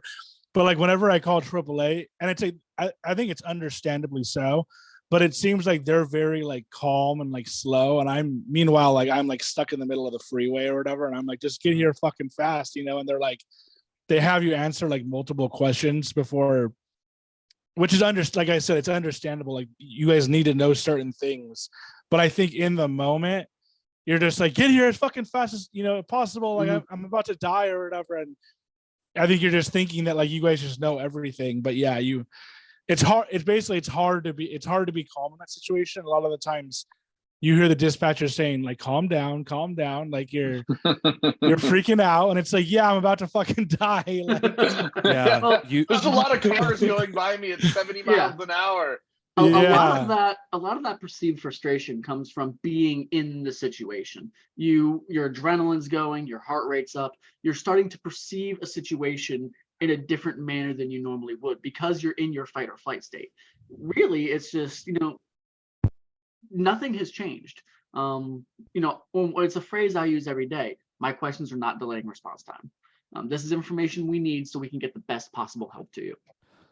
Yeah, you speaking faster isn't going to get help faster. And I think it comes with preparedness and knowing how the system works, which is why we'd like to get the message out there, right? If you've never called 911 before, you don't know how it works. So you're just going to go a mile a minute, help, I'm stuck on the freeway, kind of thing. Whereas if you're on the other side of it, where this is our bread and butter, okay, tell me where you are. Tell me the name of the nearest freeway exit where you are. And normally when I answer calls, I'm speaking in this kind of firm and this steady tone, not necessarily, where you are. Oh, okay. What about this? What about that? Kind of thing, right? Because if we get going, it turns into a feedback loop. One of the reasons we keep kind of our methodical pace is what we're trying to do is when you're in a conversation with someone, you have a tendency to match their own pace. So by keeping our pace down and also by bringing our volume down, it subconsciously brings this person, Micah, it brings you back to a state of equilibrium where we can get a more thoughtful answer. A more stable discourse going to get the best help that we can to you. And the same goes. Do you guys get trained on that? Do you get trained on? Really? Yeah. Wow. So the tone in which you speak and the volume at which you speak, oftentimes you'll get people who are just have lost all composure. And at that point, you're just waiting for your turn to talk kind of thing. And so I'm sure Carter exercises this too. Sometimes what you'll do is you'll lower the volume of your voice so you get the other person to kind of listen in a little more. And then it forces them to pay more attention because they want to hear you too. And then you establish control over the situation. I can speak as a supervisor. That's one thing that we assess other dispatchers on, is like whether you maintain control of the call, because any given day you could have that person that's on the very tip top and has lost all composure, and it might be difficult, but it's up to you as a dispatcher to establish control because you're representing some type of 911 agency, and it's a matter of liability if you fail to do your job. I think most people that have a genuine 911 calls, I'm not saying the frantic, like my boyfriend's locked himself in the closet and he won't come out. Like, I'm not saying that. I'm saying serious situations like I think what happened with what's her name, Endell, I forget, in Brooklyn, or in not Brooklyn, Buffalo, New York, right? Like she had called 911. It's like keeping. She, like, I don't know if you guys heard this, but she passed away during that blizzard. Very tragic. And it's like serious 911 calls. I think people look, when they call 911, they look to you guys as like almost like parents. Like, what do I do? Right? Sure. Like how do you help? There is a little bit of that. And it's like, it's almost like a reassuring person on the phone that you can call when things are shit's hitting the fan, right? And it's like, okay, sir, like, calm down. Where are you? What is your situation? And like you said, it brings you back down to earth, because you're, like you said, your fight or flight is like going through the roof. Your adrenaline's pumping, and you kind of want someone to even the keel. And I think that's most of your job, I would guess. I don't know. I want to point out something that, Dalter, I don't know if you've picked up, but Jordan, you and Micah both have now done it. Where are you?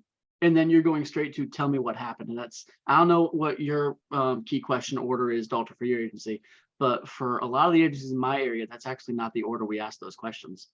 What is the order? The first question we always is, all right, where are you? The second question is, what is the phone number you are calling me from?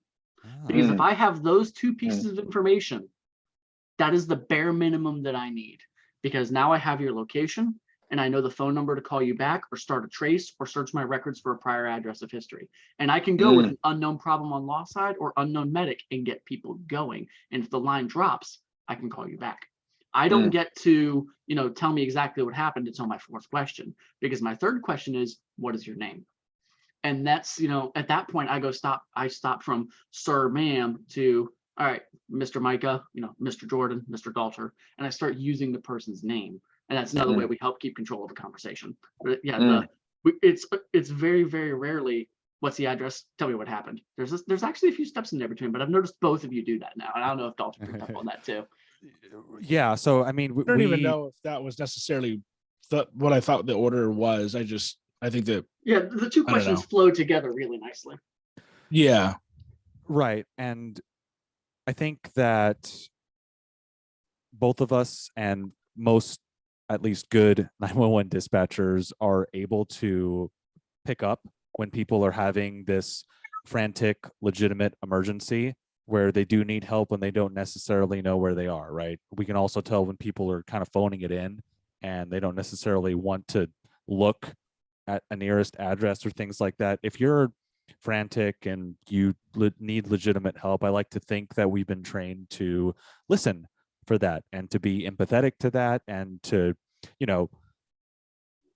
oftentimes when you're trying to go through your string of questions, each nature of each emergency is a little different. Carter mentioned that different agencies start differently. I know that our automated response when phones pop into our ears is, at least for us, it's what is your emergency? When, if I had my way, it would be, where is your emergency? So different places do it kind of differently, but when it comes to at least what's happening, you can try and ask the same thing multiple times, right? Like, okay, tell me where you are. What's your address? Or like, where, okay, where is this happening, kind of thing. That's a skill that we've been trained to. You can try and pound, what is it? The square peg in a round hole by asking the same question. Where are you? Where are you? Where are you? Kind of thing. But they're past that point of composure. They're in that reptilian fight or flight response, and they're not picking up what you're saying. So we're trained to say, if you're just going on about how your boyfriend or your dad's like wailing on you, a healthier response might be, okay, where is this happening? Are you home? Where's home? You kind of tweak your language and you use different words when you're essentially asking the same question. So I like to think that we're receptive to those times where people sincerely need your help, whether you're 9 or 19 or 90. We're we all want to help out. I'm sure you guys see like the dark sides of humanity on a daily basis. But so is this where you guys want to? Oh, I know. Yeah. So is this where you want to stay? Like, do you want, like, Dalter, do you want to, because I know that, yeah. So is this where you want to stay doing, or do you want to like move up like within the same department, or what is your ultimate goal with doing this? And then I had a few other questions I wanted to try and get over before we end it too, but. Yeah, sure. So, yeah. I haven't quite decided actually where my like career path is going to be. I know that, Carter's trying to do air traffic control. I know that air traffic control has an age limit where I think it's like 30 is 30. the maximum age that they'll accept. Unless Really? unless you are either a prior, unless you're either already a pilot, you were prior an air traffic controller, and there's one other criteria. But yeah, if you have none of those criteria and you're over the age of 30, you can't even start the hiring process. Wow, I did not know That's that. interesting. Is that like a stress related thing, or like a kind of how quick you are? I have no idea what their reasoning behind it is. I can only assume that they're trying to keep their retirement bar down, rather than hiring somebody who's like 40 and won't be eligible for retirement until they're 70 or whatever. Because it's a federal job, so there's all of the benefit that comes with that. And I don't know. I can only theorize on it. And so I know that for me, where I work, I dispatch for law enforcement. So there's the common move that people make is they'll bridge to become officers. I have a couple more years where I think where I work, you have till your mid 30s, because they want you to serve X amount of time if you're going to become an officer. I know that there is room to promote and to make lateral moves and things within the communication center where you're not pulling people over, you're not arresting people, things like that. To summarize, I haven't quite decided. I'm in this kind of middle management position, and so far so good. But as far as career prospects, I like that there's options, and I don't know, I guess I'll figure it out when the opportunity presents itself. Yeah. And so I wanted to, I've already asked the question, but first of all, Dalter, I don't know if you have any more stories you can go over, because I'm, I definitely like cop stories, but then also I kind of wanted to get more into like the nitty gritty of the police department, which you said on your thing that a lot about the inner workings of the police department. Yeah, sure. And you guys obviously aren't cops, but like if I had someone from the FBI on here, I'd kind of like want to know what goes down in the FBI. You know what I mean? Like the hierarchy and all that kind of stuff. It's kind of a hard question to ask because I know it's such a broad thing, and you're actually not necessarily like you work for the police department, but you're not a cop or whatever. But if you can just not even quickly, but if you can just go over some of that. And then lastly, I just kind of want to lay it out. Like if you guys want to go over like politics type stuff, like gun control and just the mass shootings and all the shit you hear people calling in with, like if there's like how you guys view what we can do about it. And then also I know we already kind of talked about the whole like, well, it was more like the Blue Lives Matter thing, but with the George Floyd stuff too. Uh-huh. And like I said, you've already kind of gone over a lot of the stuff. I've already asked it, but I guess I was just wondering your thoughts on all that stuff too. Can I if you're gonna give a story, can I please, I live in Los Angeles, so can you please talk about a police chase, because I love watching that. Oh, everybody likes a good police. Everybody loves a good pursuit. Okay, sure. They're fun. Have you been on one, and Yes. how do you coordinate that crap? Because Yeah. that's multiple jurisdictions and whatever. So if there's a cool story around that, and then I'll back out. Yeah, sure. I can talk wax wonderfully poetic about a pursuit, having been on both ends of the radio on that. We got into a pursuit on one of my ride-alongs, and I've had a 6-agency multi-jurisdictional pursuit. We chased a dude 150 miles. Wow. Okay. Yeah, All right. he rammed one of our cruisers. At that point, we're coming after you till the wheels fall off. Wow. I mean, at least for us in soft skin California, we normally don't let ride-alongs go in pursuits. So like the officers kind of like don't like find shit. Don't get into something too severe. Oh, they do the boring ride-alongs. Got it. Yeah. The like PG-13 Hey, let's go take a burglary report. ride-alongs. Yeah, let's go investigate this crash or whatever. So vehicle pursuits, especially in Los Angeles, are the like height of any daytime television. Woo! What's going on? Yeah, I love it.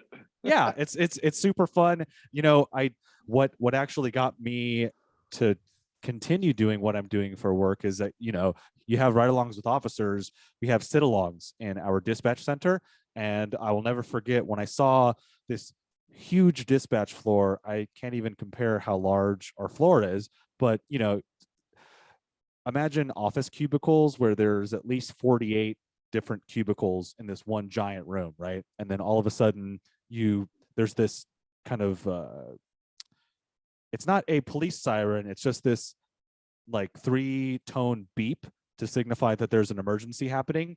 And I don't know if you guys remember this, but I want to say about 5 or 6 years ago, there was a vehicle pursuit where the vehicle was this like RV motorhome kind of thing. And then it went all through LA. I think it went through like the San Fernando Valley and stuff like that.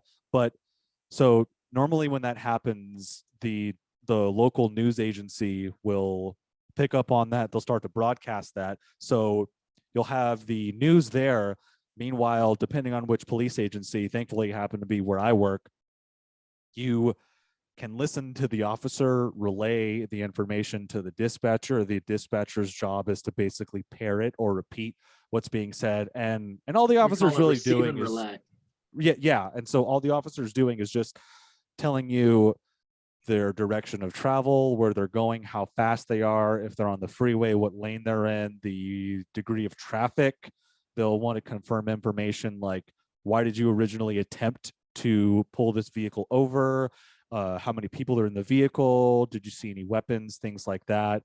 Any type of additional resource that you might need, like a airship or a spike strip or things like that. So that's more or less the bread and butter of how those things roll out. It definitely looks super cool, and it adds an element of coolness when you see the dispatcher talking with the officer, if you're buddy with the officer, on top of how the news is portraying it. And then meanwhile, you have people who are, you know, working, I say in air quotes, but you know, they're like shouting along, like, pull him over, get him, do this, do that. You know, you absolutely get the hype crowd going. Like, yes. Like dispatches, there are times where dispatch is your own hype man and you don't even know it on the street.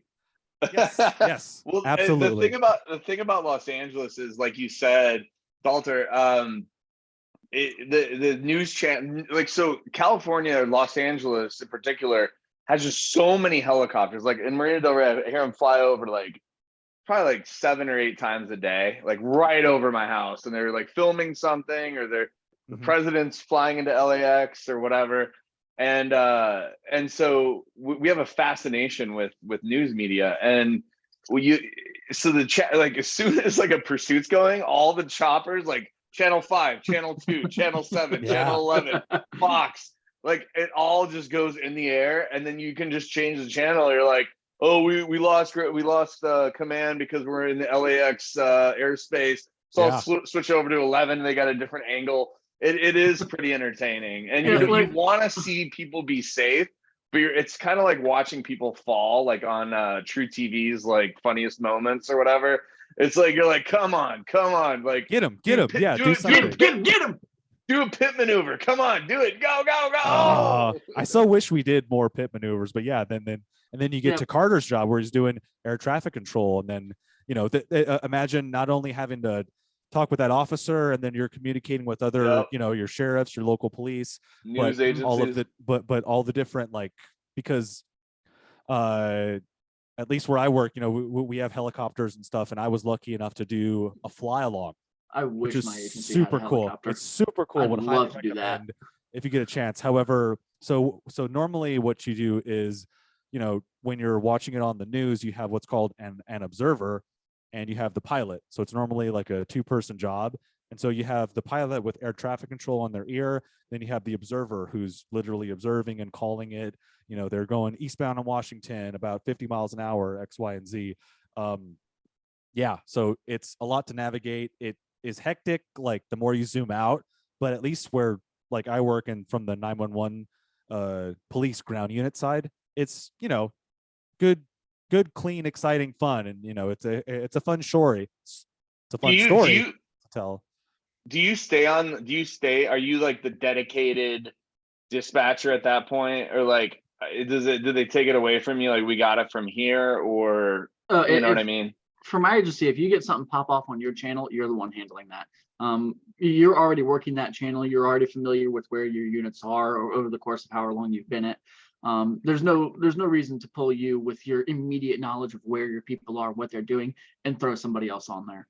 Are you looking at a computer screen with like tracking things for all the units, or are you looking at the news or air traffic feed saying, he's down here, you guys go here to zone it out? Like, so we normally rely on our software, and whether it's the observer in the helicopter or the ground unit, that we rely on what they're telling us too, because oftentimes there's like about a 15-second delay from what you see on the news and what's actually happening. So we rely on our computer software on top of the radio traffic that's either coming from the ground unit, or they're communicating with you directly the whole time, saying, where is he? Oh, we see him on blah blah blah, he's heading north at 30 miles an hour.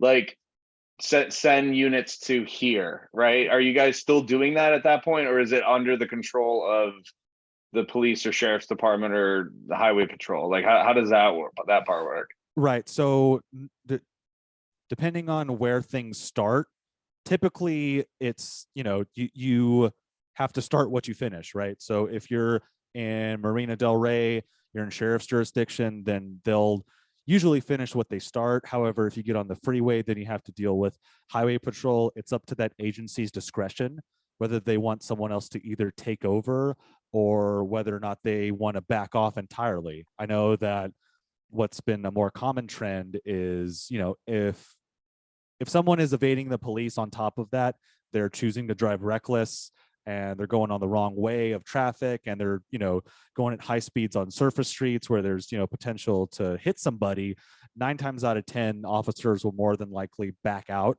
of the situation. So it's this fluid operation, whether it's like, this local city police, they want the highway patrol to take over, so the highway patrol will take over.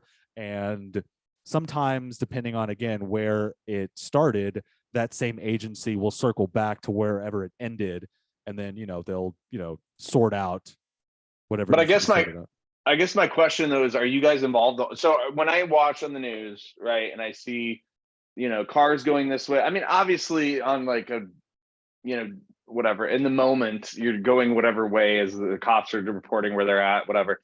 But like, are you guys kind of coordinating that whole thing? Like, not like they're going to discuss laying strip.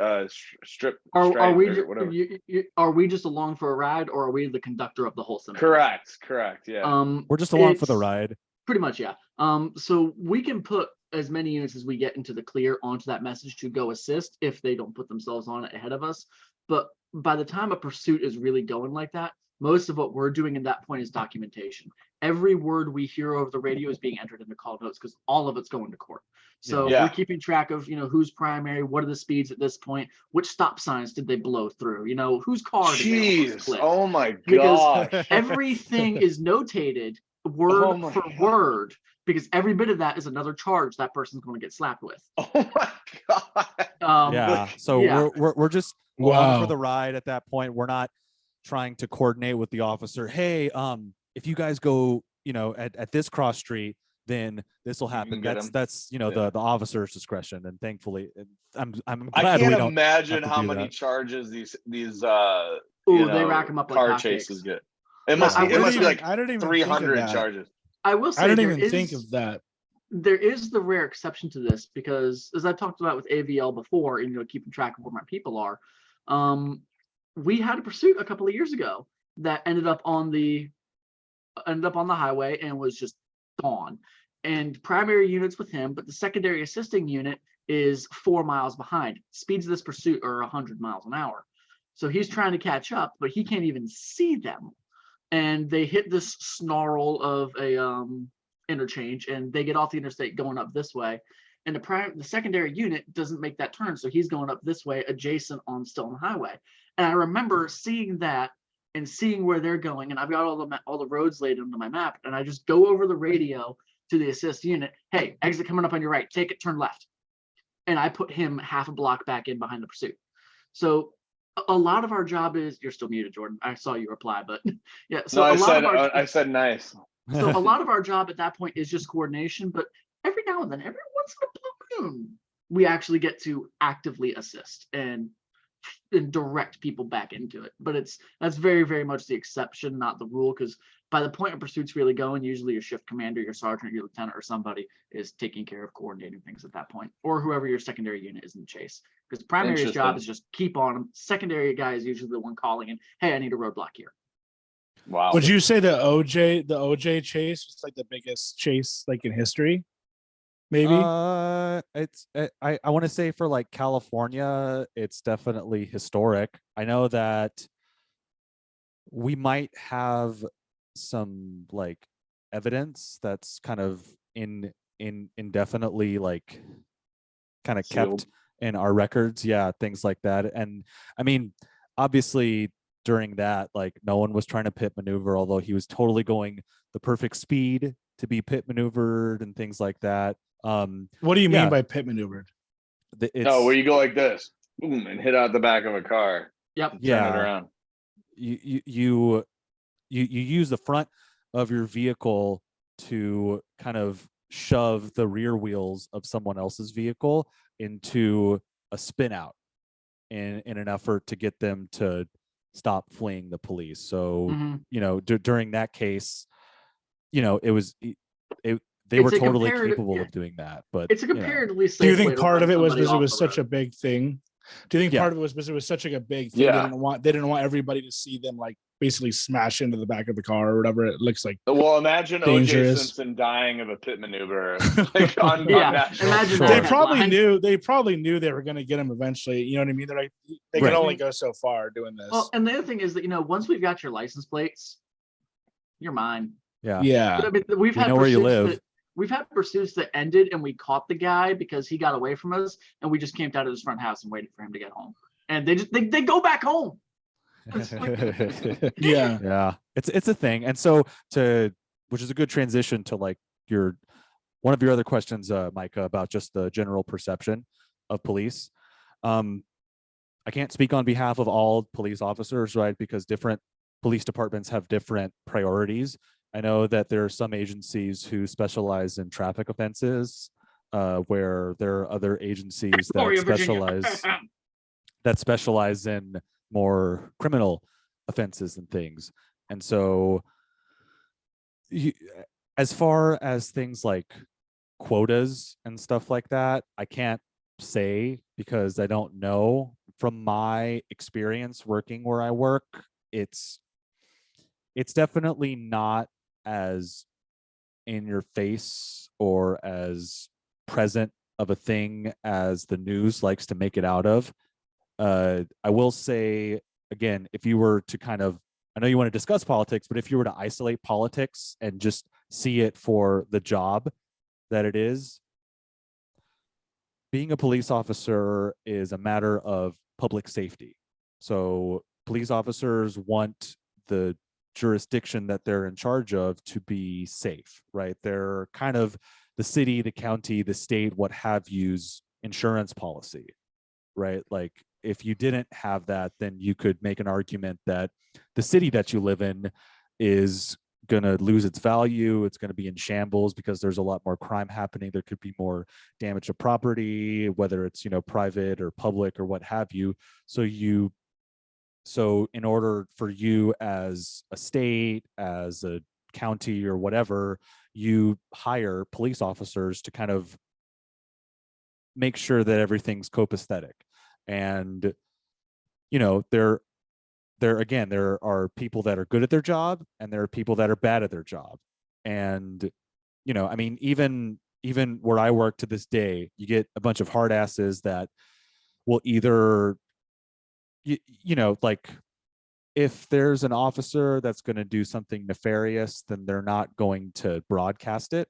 Right. I don't know if you guys actually saw that thing on TMZ where I think it was the county sheriff, where I think she was at Twin Towers, which is one of the local jails in our area, but she got caught on a hot mic getting fresh with somebody. Did you guys hear about that? I don't think so. Was it recently? Yes. My friend Charlie works at TMZ. She's the blonde girl on TMZ Live. So I'll ask her about it. But I heard about that. Like it was an open mic and yeah. She was getting it.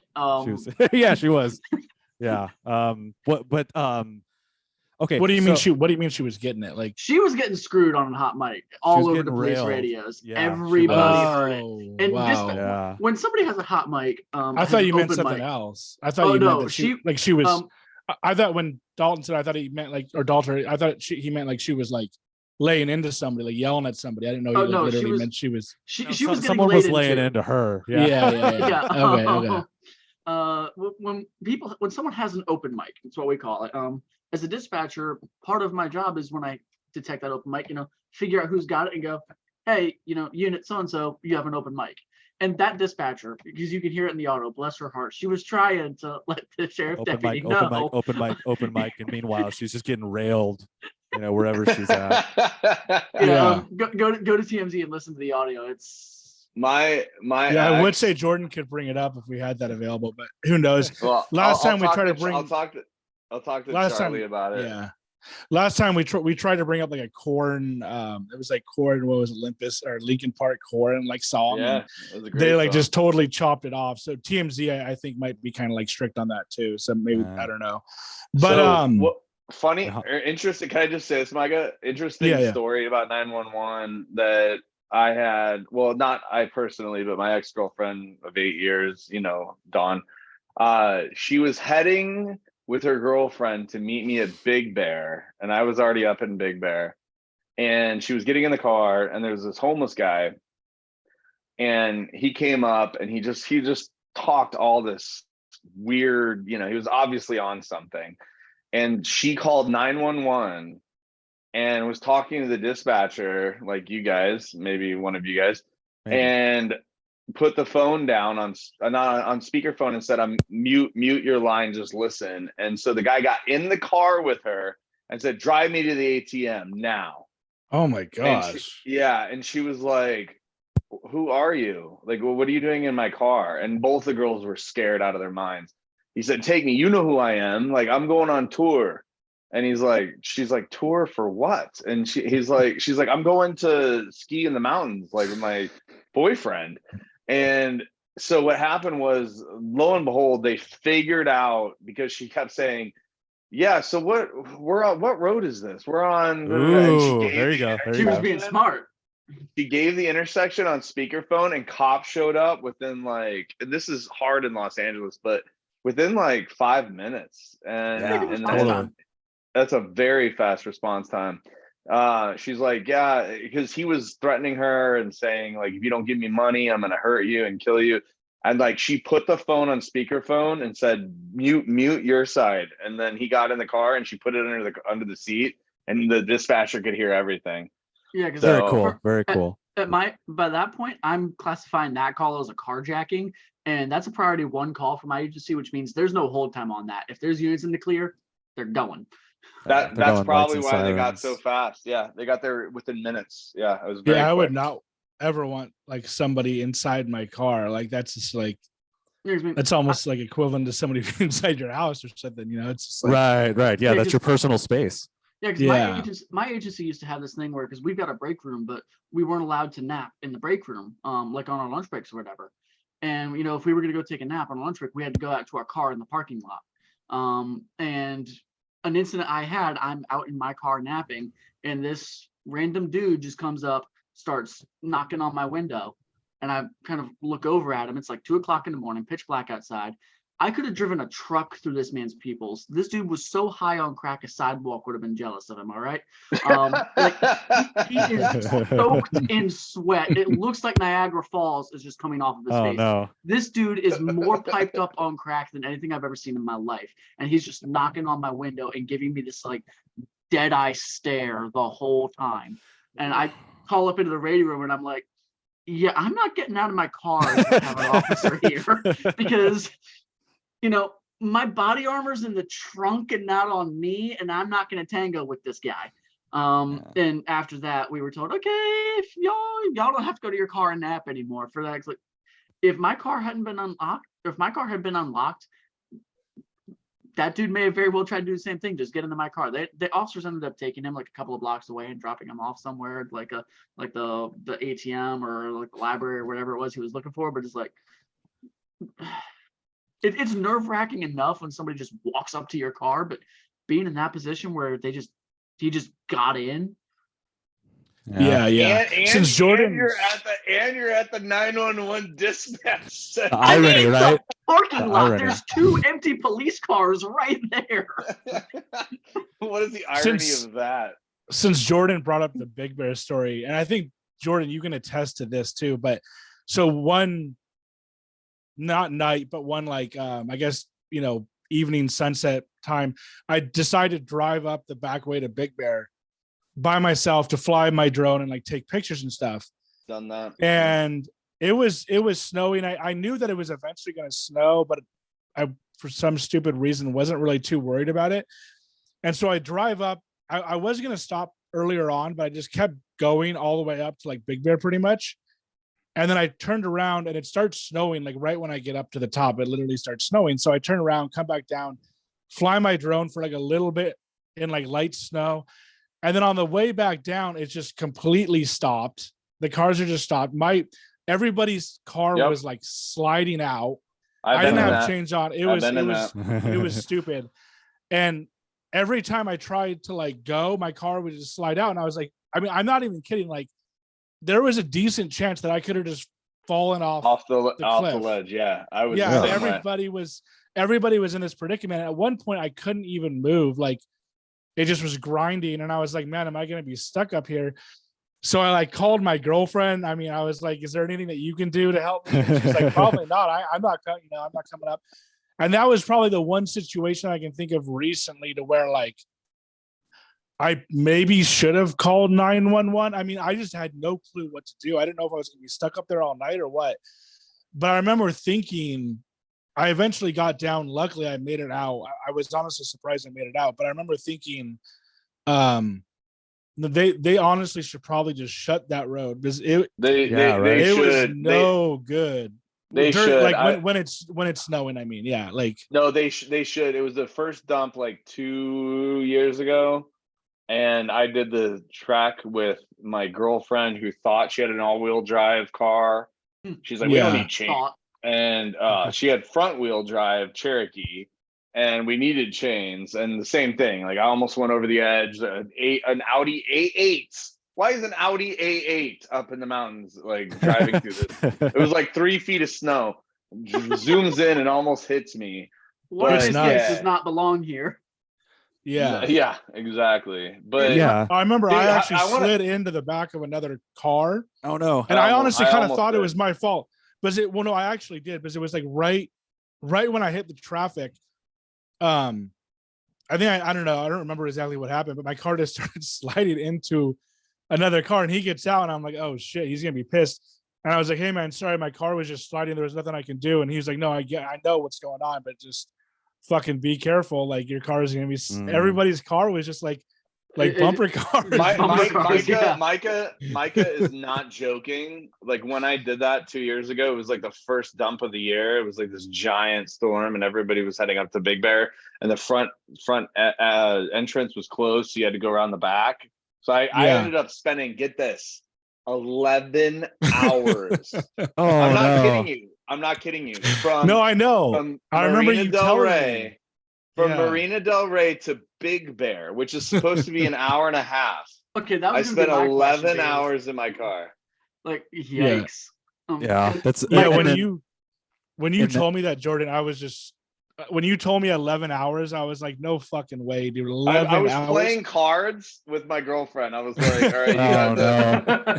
And then so I kind of want to transition into something. So the storms, Yeah. right, in the Northeast and Midwest. You know, I'm from Chicago, as everybody knows. Go Bears. And they suck, but whatever.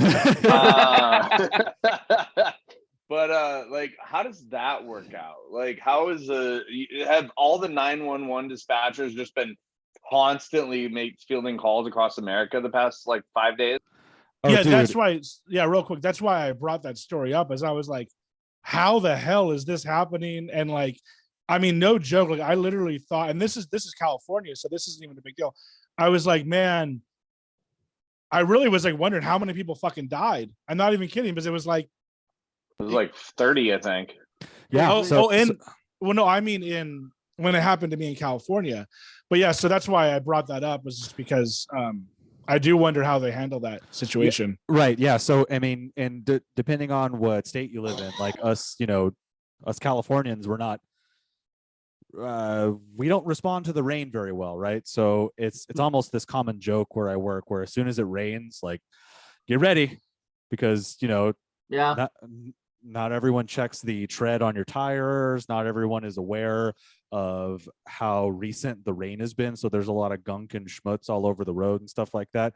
I know that in our recent episodes, we had discussed how in the East Coast, there's 911 centers that are inundated with calls for burst pipes. And you would think that I've been getting a lot of those calls lately. I mean, just in the last week, we've had the better part of 15 or 20 burst pipe calls a day in a 12-hour period. That's just the day shift, not even night when it gets even colder. Which you would think would warrant a 911 response, but the article that we were sharing says no. This is law enforcement, police telling people not to call 911, and it's this thing that we don't necessarily think about, where after you call 911, what type of help that you necessarily need. There are obviously certain instances where, yes, it does warrant a 911 response. The first instances of fires here in California. However, if it's the same incident, right, like 9 times out of 10, we've gotten the call, we're aware of the situation. If fire department aren't already there, they're probably around the corner, kind of thing. So we just kind of accept the human element for what it is, in that there's a lot of people that are going to call because it's their first time. They've never called 911, or they just want to be on the safe side. And a lot of people like to think or refer back to the bystander effect. I don't know.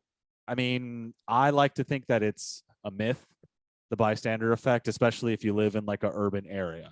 Like if you see a fire on the freeway, there's a good chance that at least 20 other people have called to report that same fire on the freeway. Yeah. I've had people, I've taken calls from people about like, a crash on the side of the road or whatever, while the fire truck is parked right there with the ambulance and half a dozen cop cars. Like, you saw the crash, but you didn't see all the strobe lights. Yeah. No, it's either there's the people who under call, but then there's the people who over call, right? Like there's the people who like probably should call when they don't, but then there's the people who like, I want to do something about this and it's too late or whatever. Right. I think Mike is right, because like, what if nobody called? Right, that's the other alternative. So True. And then, I mean, we can continue with that conversation and think like, where are you? Right. If you're in rural America, if you're in Frog Balls, Arkansas, and you haven't seen a freeway exit or whatever in at least 10 minutes, it's a good chance that it's probably best to err on the side of safety. However, if you're in the DC Beltway, right, yeah, if you're in a more populated area and you know that there are other people around you, I don't know. I mean, it's obviously a case by case thing, but at least from Carter and I's perspective, we would rather, like, if you know, like you obviously use your best judgment. If you think it's in the best interest for you and those around you to do it, do it. No one's ever going to fault you for it. You're never going to see like any fines. No officer's going to come to your house and tell you to knock it off or kind of thing. We've actually also discussed about how there are legitimate 911 abusers where over the course of 8 hours, they've called 911 at least 1,000 times, and they don't have an emergency. They're just, venting whatever monsters they hear in their head to whoever answers the phone, kind of thing. So, or I was almost going to say like trolling or something. Like, are they just trying to like troll the police station by like overcalling? Sometimes people do. There was a lady we talked about a couple of episodes ago who called 911 like several tens of thousands of times over the course. She alone, I think, was it 10 or 20%, Dalter? She alone counted for either 10 or 20% of her local agency center's entire call volume for the year. Probably closer to 20%. Yeah. Yeah. Like sounds like she's just lonely. She was, yeah. She was a cop basher. She was calling to cuss him out. But to touch back on Micah's question again about weather affecting calls, the weather affects call volume as well. When we get into the summer months, things start getting warmer outside. Call volume goes up a little bit. Sometimes it seems like a lot. And then when things get colder, when it starts to rain, when it starts to snow, call volume drops. Because people aren't going out and doing anything anymore. However, when people start getting stuck inside for a long time, you start to see a spike in certain types of calls. Domestic calls become more common. Assault calls and fight calls become more common as cabin fever sets in. But your volume overall drops because it's just people don't want to go out into that mess. On the other hand, your accident calls go up because there's always somebody who's like, oh, hey, I know there's 3.5 feet of snow on the ground and 1.5 inches of ice below that, but I really need to go to Food Lion to get some bread and cigarettes right now. And then they wrap their car into a snowbank around a telephone pole. How was COVID for you guys? You brought up a good point, Carter. It's like, in terms of cabin fever and everything, like, how did COVID pivot the call type, right? Like, in terms of like the topic. Okay, yeah. Or so, not just Carter, Dalter too. I'm just curious. So one of the things that I personally noticed was I started seeing a lot more of parent-child domestics, where parents are starting to realize that the schools have kind of taken over this role of raising the child a little bit, and kids these days don't really have the fear of their parents, because kids should love their parents, but there also needs to be a bit of fear there that when I fuck up, daddy gonna come home and tan my hat or whatever, and kids these days don't have that. And so I was seeing a lot more of those calls of kids mouthing off and getting feisty and getting fighty with their parents, and their parents calling because they didn't know how to handle that, because this wasn't something that they've ever seen from their child before. I saw a lot more of interpersonal violent crime going on, a lot more stabbings. There was no really appreciable uptake in GSWs. Property crimes dropped a little bit. GSWs? Gunshot wounds. Gunshot wounds. Okay. Yep. Sorry. Property crimes dropped. I didn't see as many. I honestly, all the shifts I worked during the height of COVID, I can't remember a single robbery, individual business, either or. No one was going out. Yeah.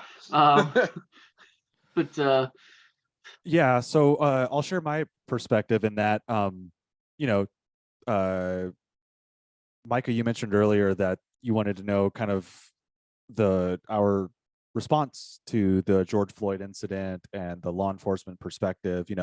As everyone knows, COVID really hit after the George Floyd incident. And at least from where the three of us live, there was, at least on my end, a major uptick in people calling 911 on the police, people alleging hate crimes. I'm sure you guys have known and have seen on the news that there's actually a lot more rioting, I'll call it. There was legitimate in that they were breaking in. There was obviously other ends of peaceful protests and things, but there was also, people surrounding police vehicles and threatening the safety of police officers, breaking into Rite Aids and, buildings and things like that. So there was a combination of that when COVID hit. There wasn't as many calls as far as medical emergencies because it was at that state where it was almost like this sexually transmitted disease where you were almost ashamed of admitting it and things. Obviously, if it was a legitimate emergency, then you would, call, we would, handle it just like any other thing. But at least my perspective was that there was a lot more emphasis on police response, and the public weren't as convinced that the police were out for their well-being and their general safety. Yeah, there was definitely a little more of what I call police paranoia. Because people are starting to be like, oh, why are the police here now? Like,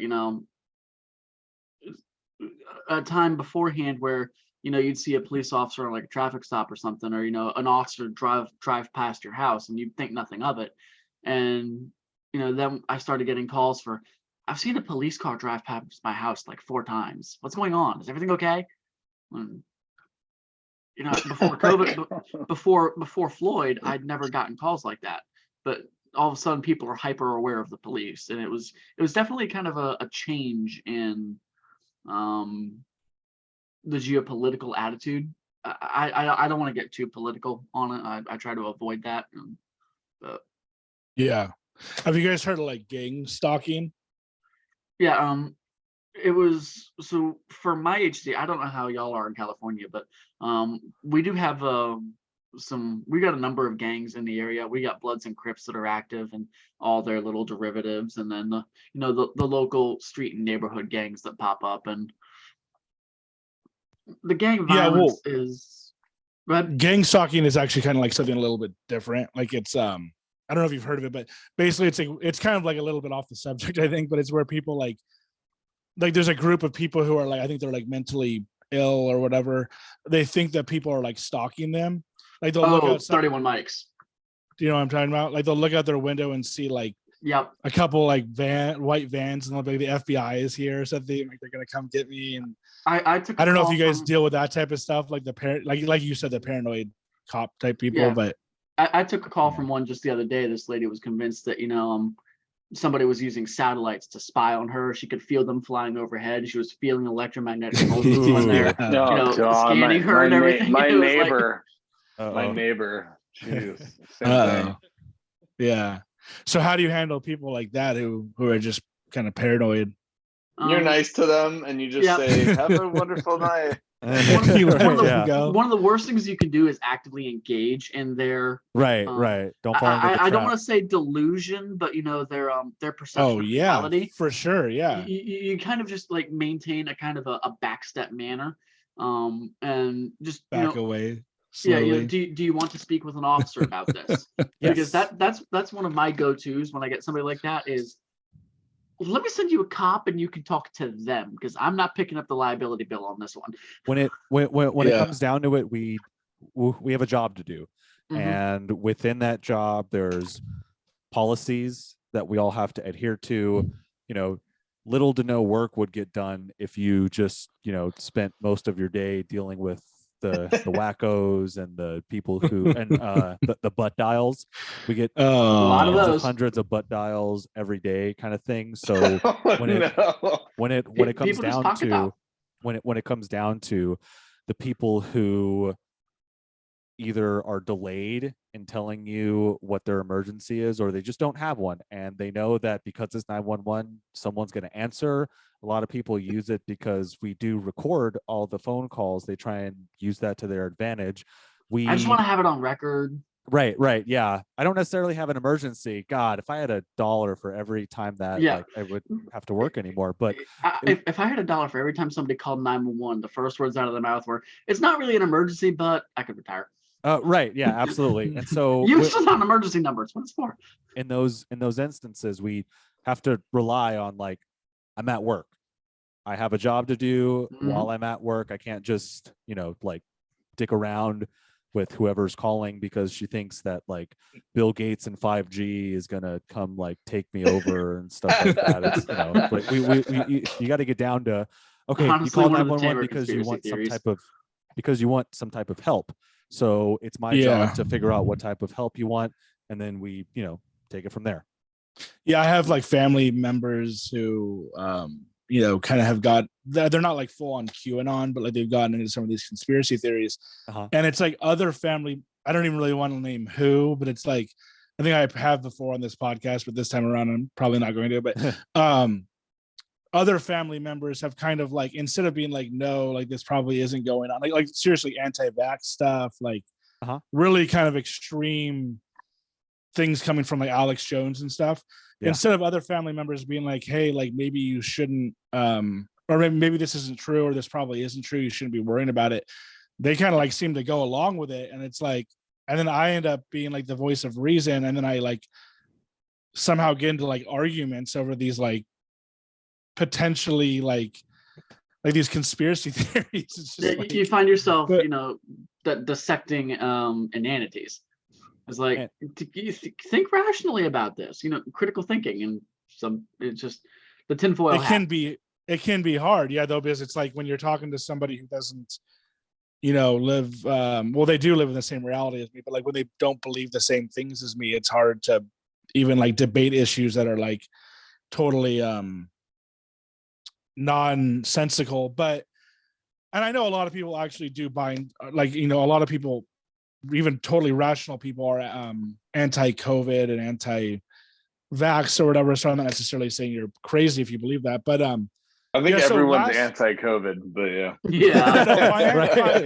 I've had COVID twice, and it's come within a hair's breadth of killing me both times. I guess when I say anti-COVID, I should say like anti-mask, anti-vax, but not only that, but just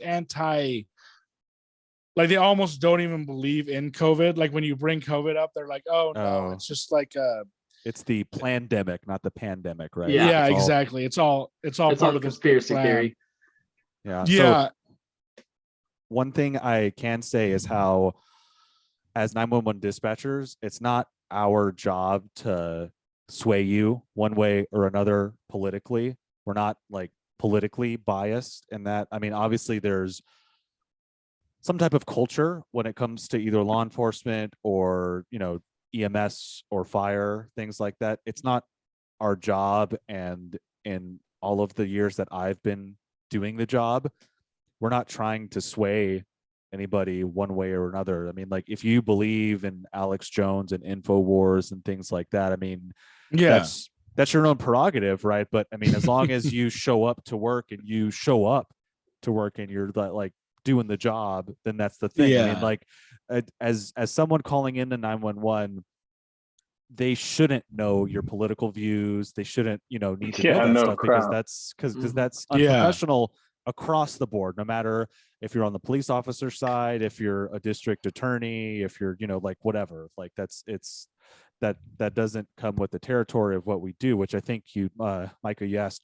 earlier, like how is that kind of like shaped and like felt, and as far as like police and things like that, it's a job, and because you deal with law enforcement, you want to make the world a better place, and with that you have to kind of rely on these certain systems like the court system and things like that, and depending on where you live, certain courts are more lenient towards the others, and at least in my experience that's affected at least the officer's perception of how they do what they do. There's been a lot of like jaded opinions as far as like, well, I can arrest this guy for, DUI or what have you for a domestic dispute, and they might spend an overnight in the county jail.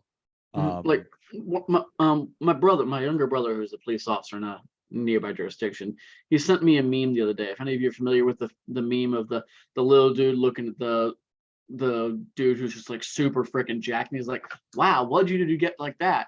And James or my younger brother had captioned it, every time the DA dismisses a charge I took out against someone, I do one push-up. Right.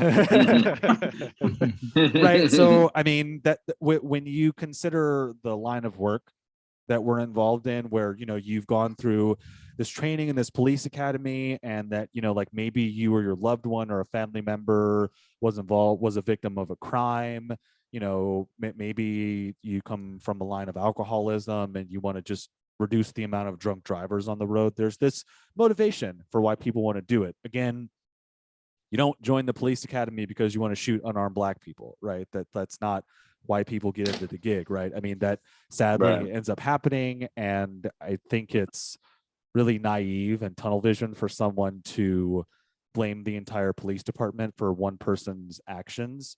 I don't think that warrants no one should necessarily be armed. I don't think it's in my sole opinion, it doesn't reflect where I work or Carter's opinion or things like that. I don't think it's necessarily a healthy solution to only arm police officers in that case. I think that there's a lot of variables when it comes to it. And, when it's all you can really do to, I'll say, preserve your own sanity and your own well-being is to just kind of take things as they come. And all of my tenure and all of my interactions with police officers, I've probably met at least 100 different police officers from different police agencies and things like that. They just want to do their job, and they want to do their job well, whether that's, you just starting out or you're weeks or months from retirement and you're kind of phoning it in at that point, but they just want to do their job. And I like to believe that their heart is in it, regardless of what the news has portrayed, as far as the bad eggs or the bad apples on the tree. Yeah. And how you answered it this time and before, it's just logical. It's like, obviously you're going to have some bad workers at any job, you're going to have good workers, but it's like, obviously not all of them are bad. And anybody who's saying that all cops are bad is obviously just wrong. But I think that it's like the news and like these YouTube channels or whatever, I think it's like better, they get more clicks when they're like really hardcore, like anti-police or pro-police. Sure. And it's like, really, it's like the best answer is the most logical one, which is like what you just said, which is in the middle. But in terms of politics, and then we can like wrap it up. We can go over this quickly because I think we've already gone over 2 hours. But in terms, we don't have to get like into politics, but in terms of, I don't even really need to use the word politics. In terms of just you doing what you guys do, seeing everything day to day, how do you feel about what are some things that America can do to essentially make it so we have like less crime and everybody feels more safe? I know it's a difficult question, but maybe there are some things you see. I can't speak too much for reducing crime, because that's an initiative that's so broad to cover that I don't really want to just pick one thing. But as far as, for like making things safer, it's really hard to make things safer, but what we can do is help increase the relative appearance of safety. And one of the things that the media, and it comes to media control, is the media divide between left and right is so wide now. And we need to close that gap. And then the other thing we need to do is the yellow journalism, the sensationalist, big headline, get all the clicks. We need to get rid of that, because that's where so much of the fear and the pandering and the court of public opinion comes in. Because, officer involved shootings happen, and then it's up on the news for days and days and weeks. And, a shooting here, a robbery here, whatever.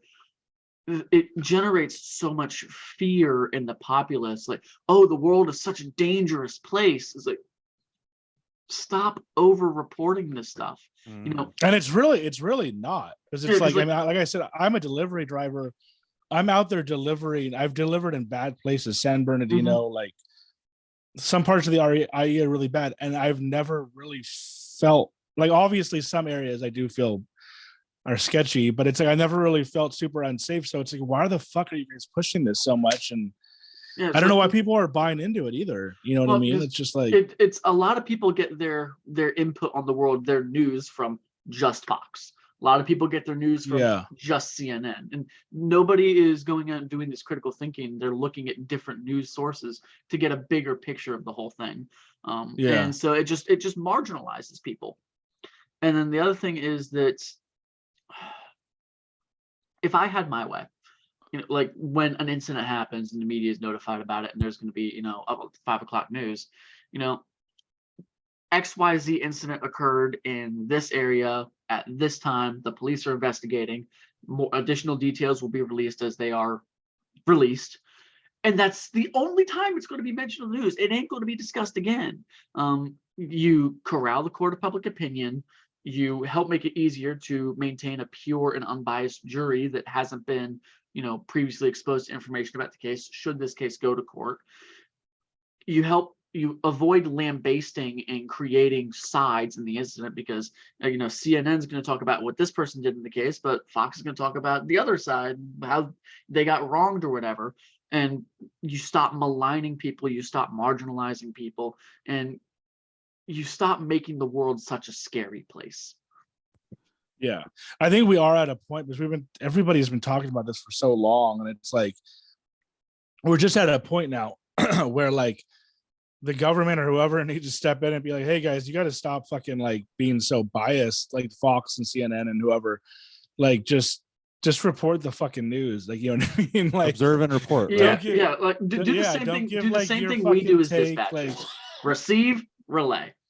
Yeah, exactly. And it's like that's more important and honest and factual or whatever than giving what you personally think is wrong with America or whatever. Yeah. I think so. And so what I'll share is that I know where I work, a big initiative that we have, it's in the front of our, you know, manuals and a lot of the things that we're trained, is that as an agency, public trust is a term that is used often, where, you know, like, how are you going to police your area if the people that you're responsible for don't trust you, kind of thing. I think that that's a big hurdle, especially after the George Floyd incident, and especially as, you know, ongoing things happen. It's going to be one of those forever things that aren't necessarily going to get solved, right? But it's something that we can continue to work on.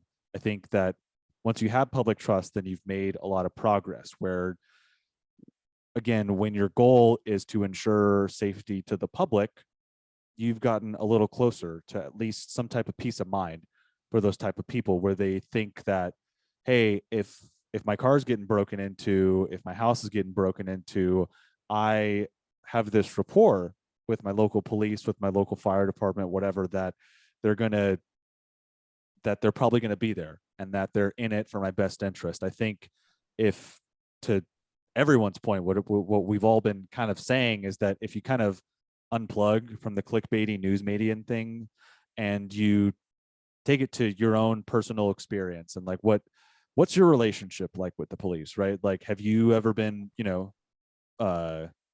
up against the wall? Have you ever spent a night in jail before? You know, like, what's that been like? And if you were to kind of just take those isolated universal experiences and think like, yeah, maybe I had one too many and I thought I could get home, kind of thing. Or yeah, maybe, you know, think of it from the officer's perspective, right? Like, if their job is to make the world a safer place, and you see someone kind of swerving in and out of traffic lanes, or if you hear people yelling or things like that, you want to go investigate, right?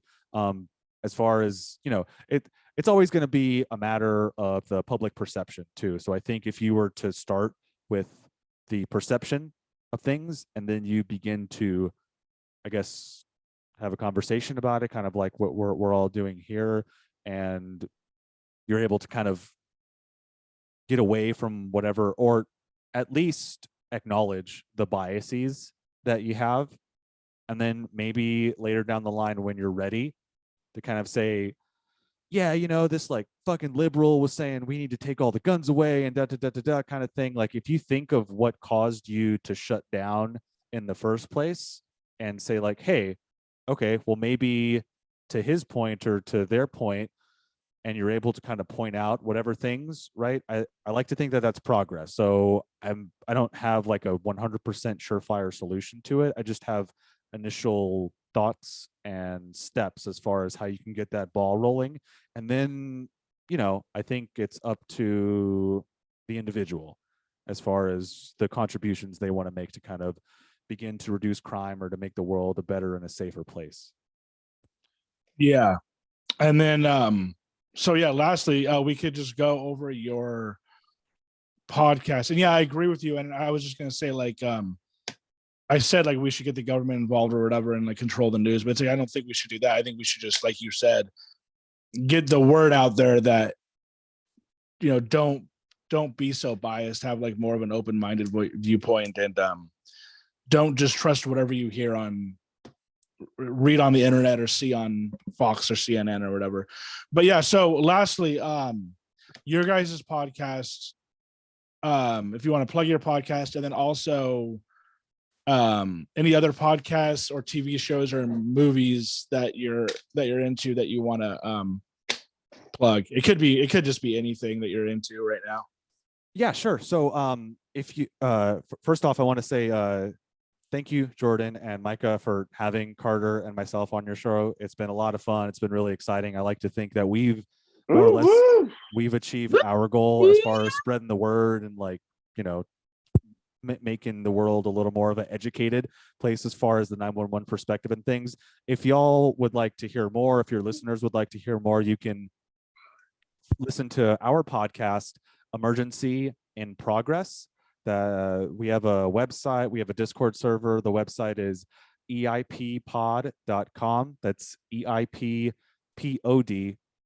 The podcast is available wherever you listen to podcasts. We have we have email, we have a Discord server, we actually record live, so there's that interactive community chat feature. We discuss a bunch of topics. Carter and I were discussing, the inclement weather when it comes to 911. We break down what it takes to become a 911 dispatcher. We kind of made some predictions as far as what 2023 might look like. As far as things that we're watching or things we would recommend, I would recommend to you, Micah, the original, The Guilty movie. It's the Jake Gyllenhaal one is based off of, I believe it's a Dutch version. I mean, it's like, similar, but it's good. Okay, there you go. Jordan's seen it. So yeah, that's a great one. As far as like TV shows and movies and stuff like that, I don't know. I like to listen to a lot of stuff, but as far as watching stuff, Carter, do you have any your 2 cents on it? So podcasts that you guys are into too. It doesn't have to do with 911. Just like as far as podcasts, recently I've kind of gotten hooked on the Unsubscribed podcast. And then most of anything with Red versus Blue, I am at least tangentially interested. I mean, I grew up watching Red versus Blue when I was little. What do you mean by Red versus Blue? I don't even. So Rooster Teeth is the company that make Red versus Blue, and it started as a machinima made in game in Halo, and it's turned into the longest running machinima series. Yep, it's turned into the longest running machinima series on the internet in history. I think they're at like 15 or 16 seasons now. So I just thought of one. There's another podcast called The Fifth Column, where it's a collection of like journalists. I think one of the guys is from Reason Magazine, and then there's a couple of other like Vice News journalists and independent things. And then what I like about their perspective is they kind of put the spotlight on journalism and the faults and the like screw ups that journalism has caused. Like I can't remember the name of the gal, but the original Karen who during the pandemic, she was walking her dog in Central Park. And then, there was this black dude who ended up was like birding in the situation. She was one of the original like Karen memes that Yeah. came out I was of. gonna bring So that Yeah, up. I remember that. yeah, so in that podcast, they actually shed some light on the situation, on how she was legitimately concerned for her safety because the guy made threats towards her. And this was during the like scariest time of the pandemic, those initial months where we were very unsure when things were beginning to be shut down and stuff. And her life was ruined because of a lack of journalism. And she was obviously publicly shamed. I think to this day, she doesn't really disclose where she lives. She's still like very in and out or hesitant when it comes to grocery shopping. And mind you, this is, at least 2 or 3 years later kind of thing. So Wow. you like, you think what is portrayed Back in to the news that is court of public opinion I talked about earlier. right. So everyone likes to jump on that bandwagon and, confirmation biases and blah, blah, blah. But, there are other instances where like, if you were to follow up with this later on down the line, you realize that you might have just been leaning toward which way you sway politically and stuff. The Fifth Column is the name of the show, and I would definitely recommend that. I'd subscribe. Yeah. Okay. Cool. Then is there anything else you guys wanted to say before we log off that we missed? Anything No, else? it's been a lot of fun. Again, thank you guys for having us on. Thank you very much for having us on. Yeah, Of course. No problem. Thanks for coming on. yeah, it's been a lot of fun. We hope to think that next time you call 911, you guys are a little more prepared, so you're less like, I don't know where I am, and kind of thing. And I mean, if anything, if you've learned something today, maybe like tell your friends. I know there's a lot of stuff that we left out. Like you can text 911. The next time you're trapped in somebody's van. A lot of places have 911 text to 911, things like that. There's a lot of cool things and a lot of cool tech that's out there. I know that the iPhone 14s are doing the crash detection, emergency detection, and stuff like that. Yeah. There's a lot of those calls and stuff like that. We just want to educate, as many people as we can as far as what we do to kind of make the world a little better than it already is. Yeah, this was like very informative. You guys are very professional, informative, and I was actually wondering about the Apple thing. Is so when they detect an accident or whatever that they do, like, does that call the regular 911, or do they have their own like service going on now, like a private thing? It'll ring direct into it'll call 911 itself.